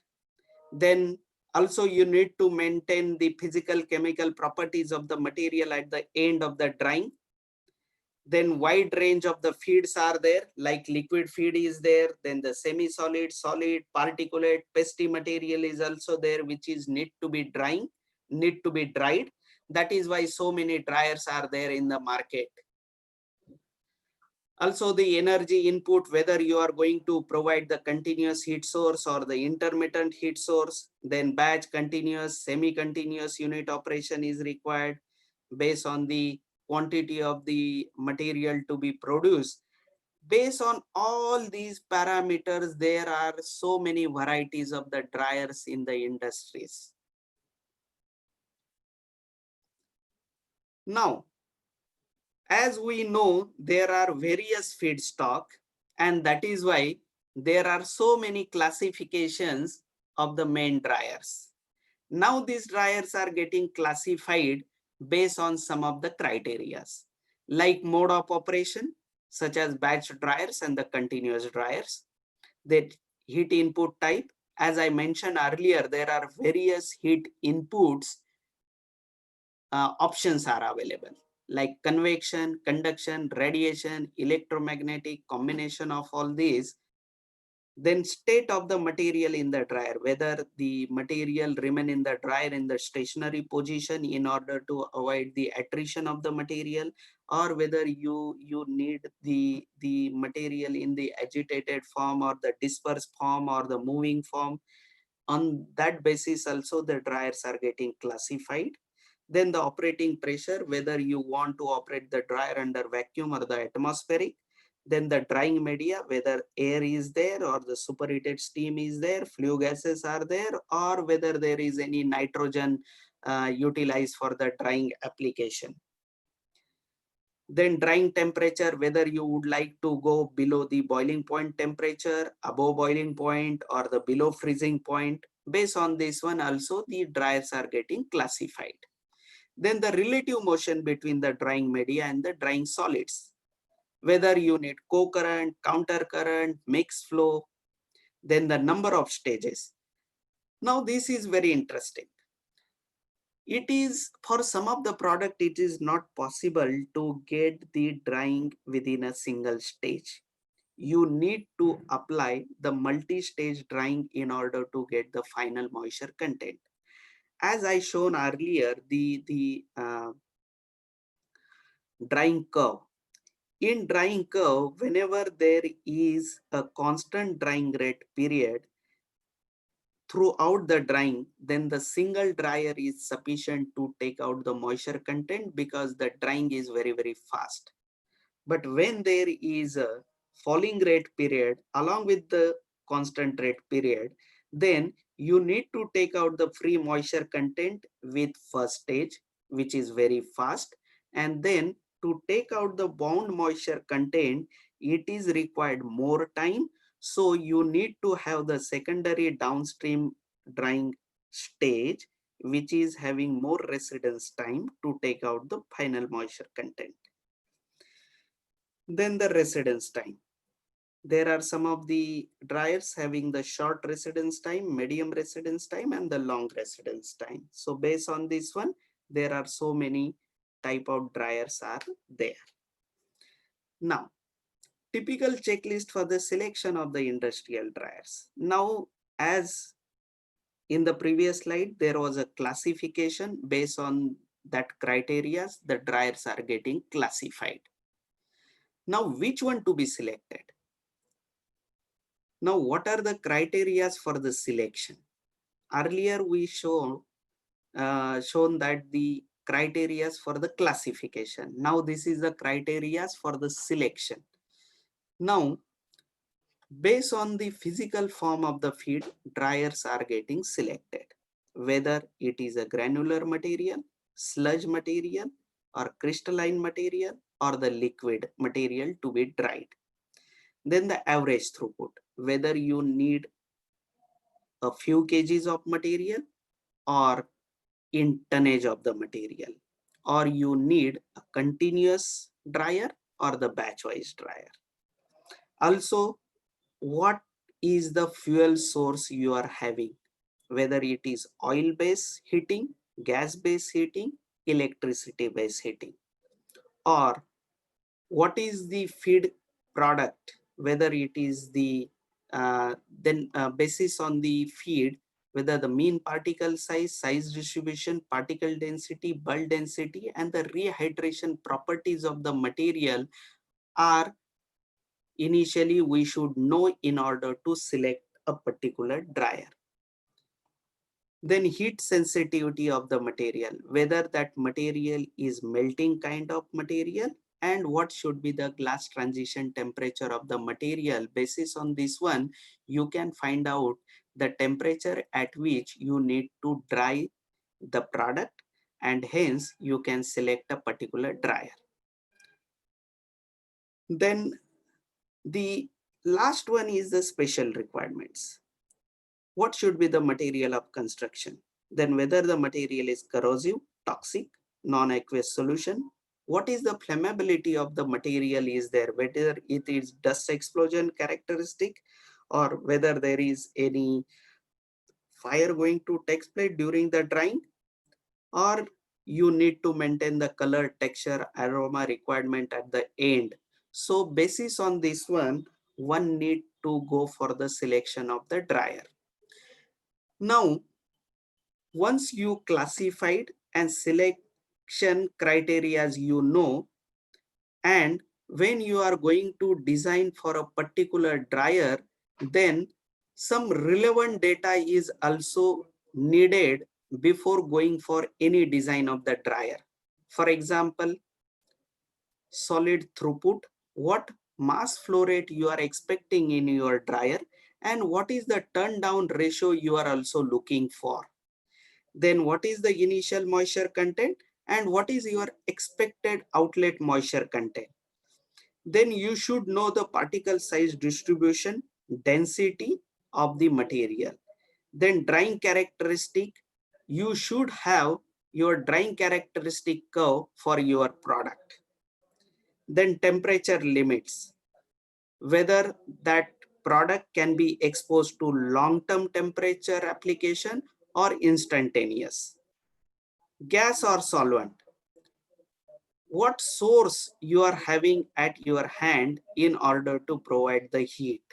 These are some of the data are required before you are going to select any dryer. Now, additional qualitative data is also needed, like whether your dust is explosive, having the fire tendency, whether the dust is toxic in nature, then potential environmental damage is there because of this drying. Then the product value, what is the product value, what is the value of the product you are going to dry. Basis on that one, you can find out a particular dryer, because as I said earlier, this is very energy intensive unit operation. So the drying cost, the product should take care.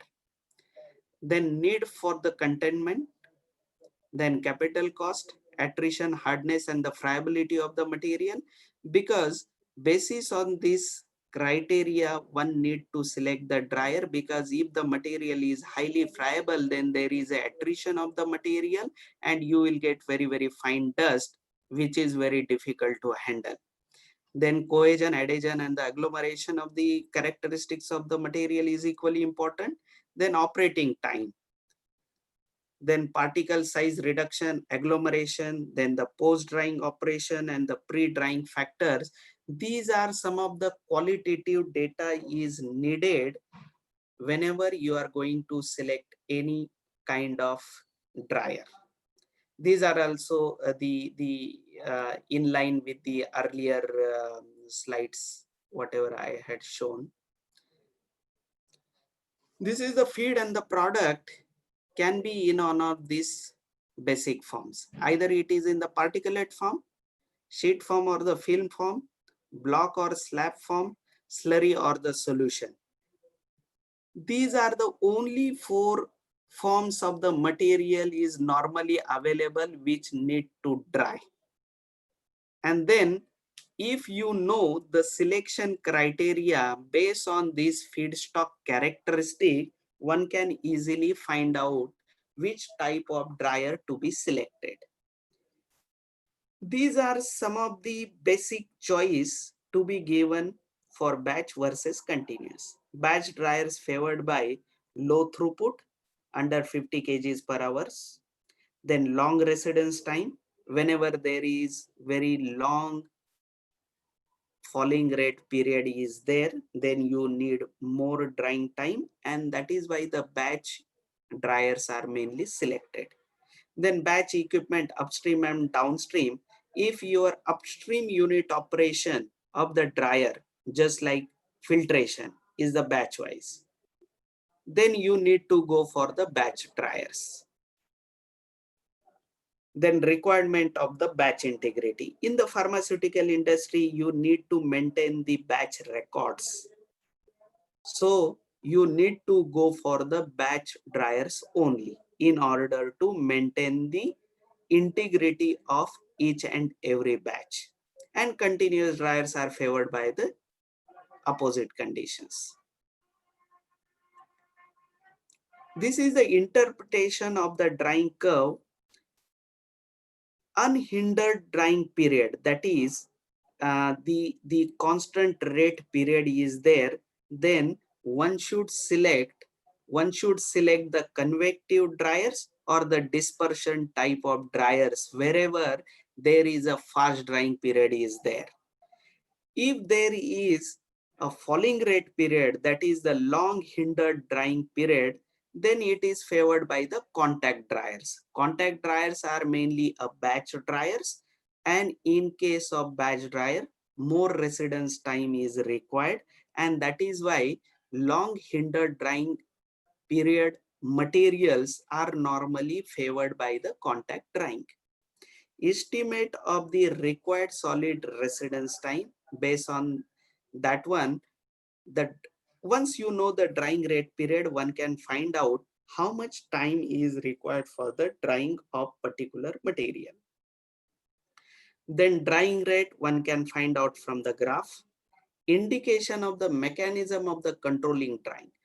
See, in case of drying rate period, if you are having the constant rate period, the amount of heat transferred by you, that is getting directly utilized for the moisture evaporation. That means whenever you are having the material falling under constant rate period, then this is entirely controlled by the heat transfer speed or the heat transfer rate.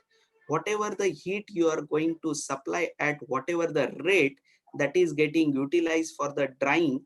So in such drying curve, you can say that it is heat transfer controlled. But whenever there is a falling rate period, even though you are going to supply heat at faster rate, but moisture has to come out to the surface by the diffusion mechanism. That is why in such kind of product, it is driven by mass transfer operation or controlled by the mass transfer operation. Now, these are the typical residence time within the dryers. You can see on the screen that flash dryers, this is normally utilized whenever the material showing the constant rate period, because there is hardly any residence time is required for material to get it dried. And I designed near about 7 such type of dryer in UPL, which are working for the agrochemical product, having the residence time 3 to 4 seconds. And these are with the ethyl acetate solvent with nitrogen as a drying media, where the psychometric chart has been developed for ethyl acetate and nitrogen, and they are absolutely working as per the psychometric chart calculations. Then spray dryer. In UPL, we are having near about 10 to 12 spray dryers across the units.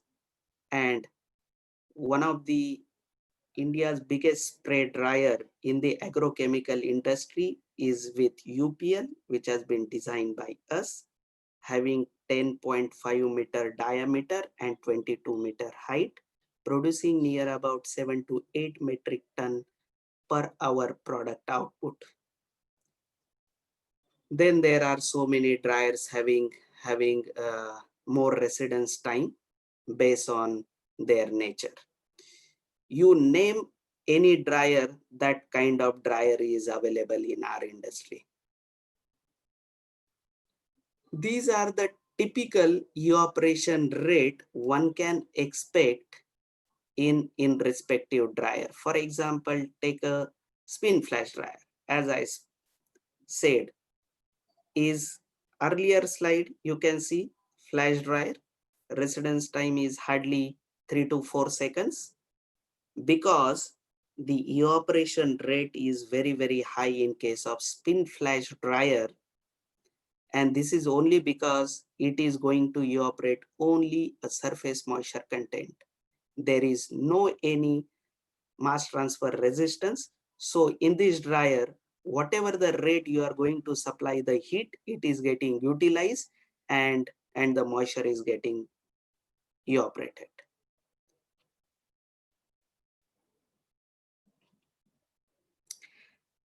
Now let us go through the different type of dryers available in the industries. This is the turbo tray dryer. This is the continuous tray dryer. In pharma industry or in laboratories, you might have seen there are some batch dryers, normally a stationary. There is a oven, you are having the trays, one can put the trays with the wet material inside the dryer, and after 4-5 years the material is hours, the material is getting dried, take out the material and fill into the bags. But for the higher capacity, it is not possible to have the tray dryer with a batch manner. So this is a tray which is continuously rotating. There are multiple trays arranged in a stack.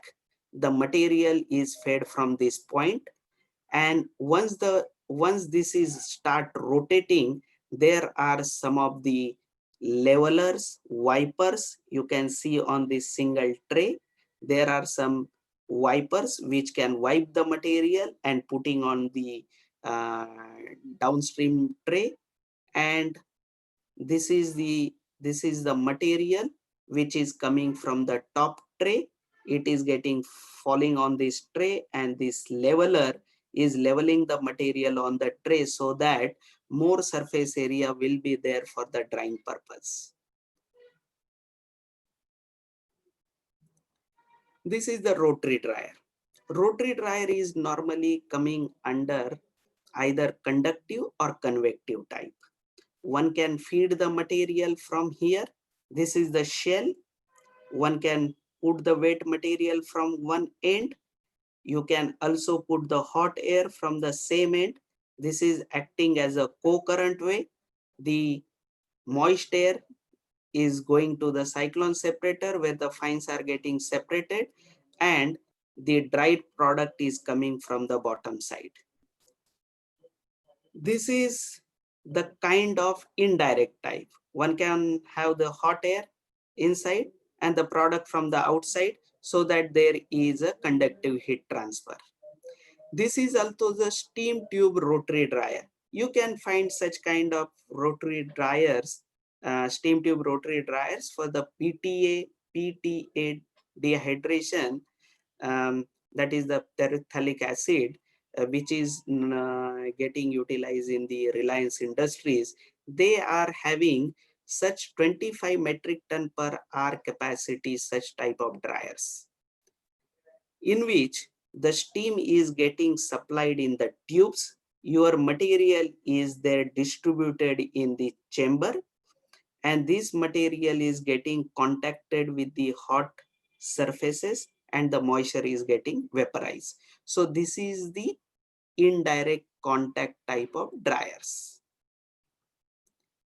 Now fluidized bed dryer. You all must be knowing about the fluidized bed. This is the normal fluid bed dryer where the hot air is passing from the bottom, whereas the material is kept here and which is getting fluidized with the air, which is in order to select upon the quantity of the fluidized air, one should know the particle size distribution of the material, as I said earlier, because the fluidization velocity, minimum fluidization velocity is based on the true density particle size of the material, so that one can select the quantity of the air requirement. These are also in the batch wise as well as in a continuous manner.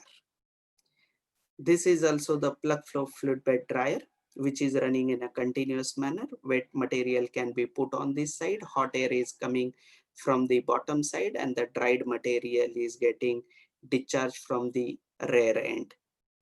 This is also the vibratory fluid bed dryer, because you can see here there is no any vibrator provided on the fluid bed, because the air is doing the purpose of fluidization and the drying both. Here, in order to reduce the quantity of the air, one can have the minimum quantity of air, and the fluidization application or the fluidization can be done by the vibration, or vibratory motor is installed on the VFBD, so that because of this vibratory motion of the material motor, the material is getting vibrated on the screen. This is the spouted bed dryer, same which is mainly applicable for the granular material, so that the material is getting fluidized very easily. Now, in case of in all these, you can see that there is no any agitator in between, or there is no any mixing device in the dryer. The air or the external vibrator is doing the job of mixing of the material. But there are certain material in which channeling is taking place because of the odd size of the material. Some of the material is getting fluidized if the material is very big size, and some part of the material is very fine. You cannot increase the airflow too much so that all the fines getting vented off with the air, and you cannot reduce the airflow too much so that the bigger particle cannot be lifted. So in order to avoid such scenario, one can have the agitator in the fluidized bed. This agitator gently mixing the material and avoid any channeling taking place in this material bed, and one can uniformly dry the material. That is why this fluidized bed with modification is required.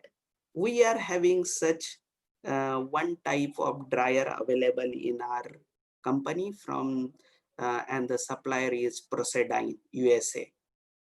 So this is one of the new technology wherever there is a channeling, and the various grade of the material is available in one form. These are the tumbler type of dryer. You can know this as a rotocon type of dryers. These are the vacuum tray dryers. Normally, these are the small capacity dryer, and one can find all these in the pharma industries. This is the paddle dryer. Paddle dryer is the continuous type of dryer, and this is used whenever you need very high capacity of the product to be dried, so that the material is getting added at this end, heat is getting transferred through the jacket, and the dried material is coming out from one end. You can adjust the residence time of the material in this dryer based on the residence time required by reducing the RPM of these agitators. This is the screw conveyor dryer, similar to paddle dryer. Then after looking in these various type of dryers, I'll just go through some of the spray dryer applications. Spray dryers, as I said earlier, this is very good drying applications whenever you need to control upon the particle size at the end of the drying, because whatever the particle size you are available in the feedstock, you will get exactly the similar particle size at the end in the drying at the dryer output. As I said earlier, we are having near about 12 such type of spray dryers in UPL. Out of that, once I joined UPL in 2009, from that time to till date, I designed about 10 spray dryers. They are working absolutely fine as per the given capacity. And each and every component, now see, the spray dryer, we need to look at into the entire system of the spray dryer. This is the feedstock. You are having the feed vessel with some pump. You need to put this slurry at particular location. This is known as an atomizer. In the next slides, we'll see the type of this atomizer where the material is getting in the spray form in order to increase the surface area of the droplet, so that the air and the liquid and this material is coming in contact, so that the more surface area will be available for the heat transfer and the mass transfer, and within the seconds time this moisture is getting evaporated in the chamber. This is the fuel is provided here. Here the hot air is coming from filter to blower, blower to the heater, where the air is getting heated with the fuel, and then this hot air is coming here in the distributor. This is the air distributor, so that this liquid droplets along with the drying hot air is coming in contact in the chamber. Moisture is getting vaporized. Some of the heavy particles, dried particles, getting discharged at the bottom of the chamber. Some of the fine particles along with the hot air is coming in the cyclone separator, where the fines are getting separated, and the clean air, it is getting exhaust to the atmosphere.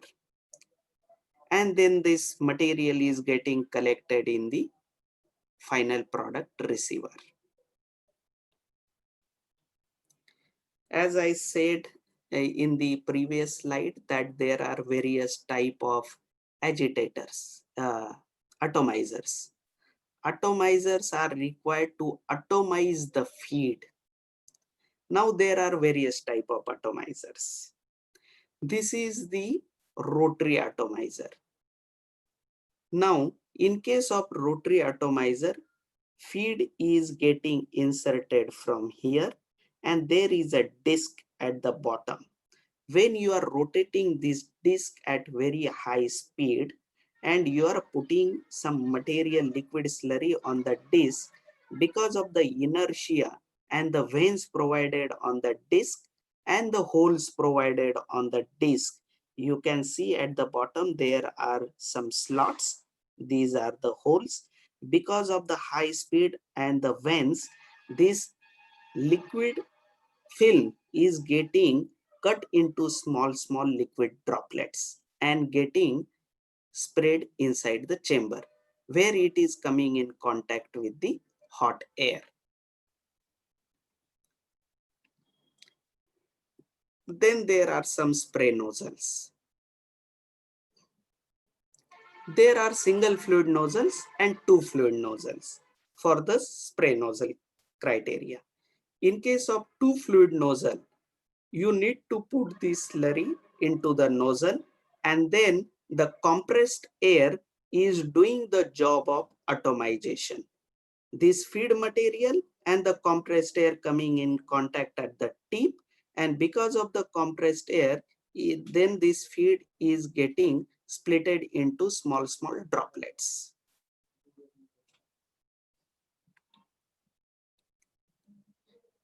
These are the various patterns of the spray dryer. Hot air and the feed is coming in the same direction. This is known as co-current flow. Then there is a counter current flow mechanism. Hot air is coming at the mid of the chamber going out from the top, whereas the feed is getting fed from the top side. And this is the mixed current flow. Now we'll see the energy aspects in drying. As I said earlier, the drying is highly energy intensive unit operation. So energy conservation in drying is equally important. So high vaporization latent heat of the water, because you know that 540 kilocalorie per kg amount of heat is required to evaporate 1 kg of material, whereas the Cp of the air is only 0.25 kilocalorie per kg per degree Celsius. So high amount of air is required to vaporize a single kg of water. So the power is required too high, heat is also required more. So it is very difficult to have the more energy saving aspects in the drying. So it is better one can avoid the drying itself. Whether it is possible? Yes, it is possible to avoid the drying, because there are certain solvent extraction processes. If you wet the material, your wet material is there having some of the moisture present in that one, suppose 40% or 60% moisture is there, you can extract that moisture with the solvent. Now that moisture is replaced with the solvent. Now the solvent is having the latent heat at least 1/5 to 1/4 of that of water.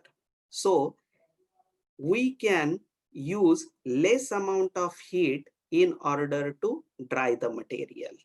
Also,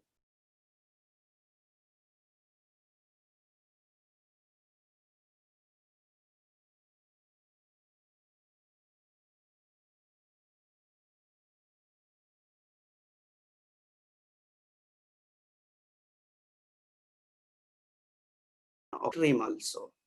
If you are having, for example, agitated nudge filter is one of the dryer, where the moisture content is about 40%. But when we are using the centrifuge, your moisture content will bring down to 10%. That means you can easily save more energy in case of drying operation. These are some of the formulas where the energy efficiency of dryer can be calculated.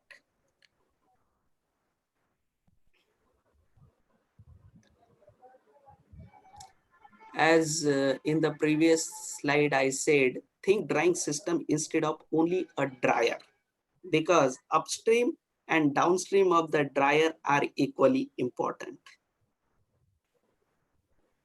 These are some of the techniques in case of energy saving in case of dryers.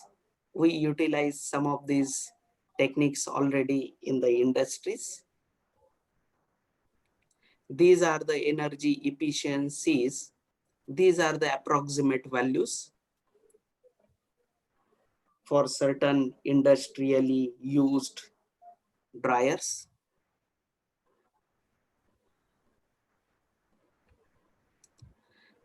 Now let us go to the closer. Drying is very important step.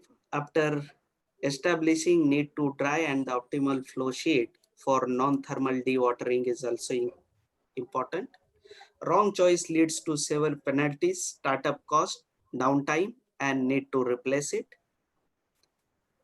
User must do the homework first, vendor valuable afterwards, because we should not rely only on the vendor, and we are normally asking guarantee from the vendor, but instead of having the guarantee from the vendor, you should yourself convince with the design, because the vendor stake is only 10% of the PO value, but our entire stake or the investment is on the stake if this unit operation fails to work.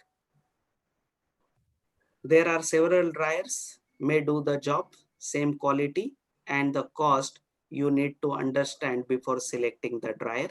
Selection does depend on the cost of the fuel, relative cost of the different energy sources, geographical location, legislative regulations, because emission controls is very, very strict nowadays in the pesticide industries. Based on that one need to select very precisely the dryer requirement. Consider new technology as well as when available and proven. Selection may be dominated by just one criteria in some cases, for example, quality for the pharma product. And several different dryers can do same job at same cost in some cases. Choice can depend on geographic location and cost of the energy. Energy is an important point to be considered in drying, which is highly energy intensive unit operation. Different route can be used to minimize the energy losses. Carbon footprint, this is very important because we are also getting some credits for the carbon footprints, can be minimized by making the drying system energy efficient.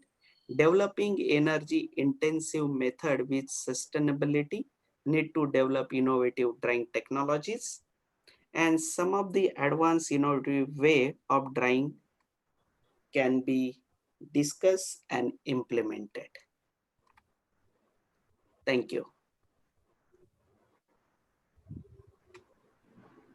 Okay, sir. Thank you. Actually, there are no questions from the audience side. Okay. Sir, I have a query that in your company there is life ledger, freeze drying, any freeze drying equipment? No, because no freeze dryer, because this is mainly used in the pharma industries for the oil drying. Okay. So as our products are mainly in the agrochemical, that is herbicide, pesticide, insecticide, so it is not required such a such conditions where the life laser can be used. Okay, sir. Another question from Ajit Godekar, sir. Have you come across any solar energy based dryer in industry?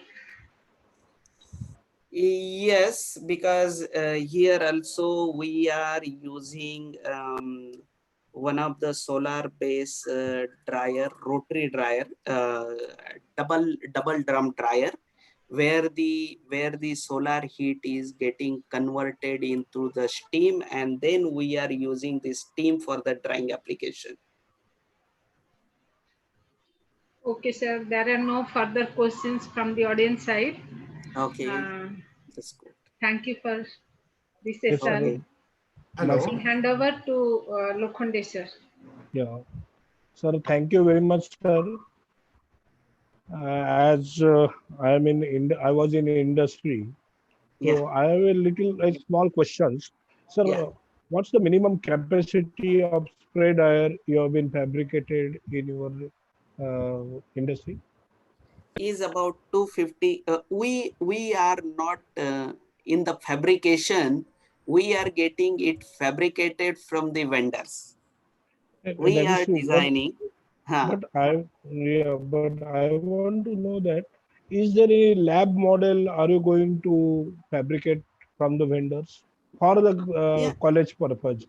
yeah. There are 2-3 vendors in Mumbai itself. They can get this spray dryer in glass setup, bare glass setup, where you can see the drying from the outside inside the glass, and this is for 1 kg per hour to 5 kgs per hour.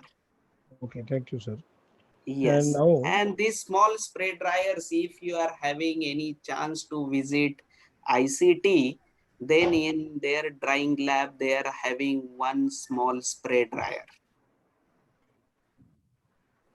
okay, sir. Yes, Thanks, yes, sir. thanks for your informative and dedicated talk to our participant. And definitely they get benefited by your talk. You have Okay. focused on various types of dryers used in various industries. You have concentrated on vacuum, microwave, convective dryers, and radiative dryers. How the drying is important in industry that you have explained. Yes. Already you have explained about the falling rate period, constant rate period. What is the limitation of drying for shelf life product? Yes. Then drying rate, residence time in dryers. Then material of construction for the dryers, capacity of the spray dryer, various topics you have covered, sir. And I once again, I thanks for accepting our invitations for your today's talk of this FDP program from your busy schedule. Thank you very much, sir. Over to Dr. Kolle, sir. Welcome. Yes, thank you, sir. I really must mention our deep sense of appreciation to Dr. Sunil Waze for explanation on this classification and selection of industrial drying technologies.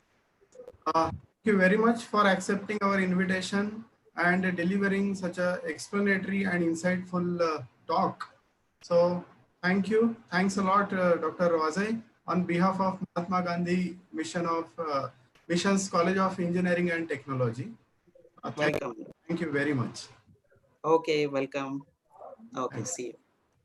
Bye-bye. Okay, dear participants, today we will stop over here. We will meet on tomorrow for the next session. Thank you very much all. Thank you. Thank you, sir.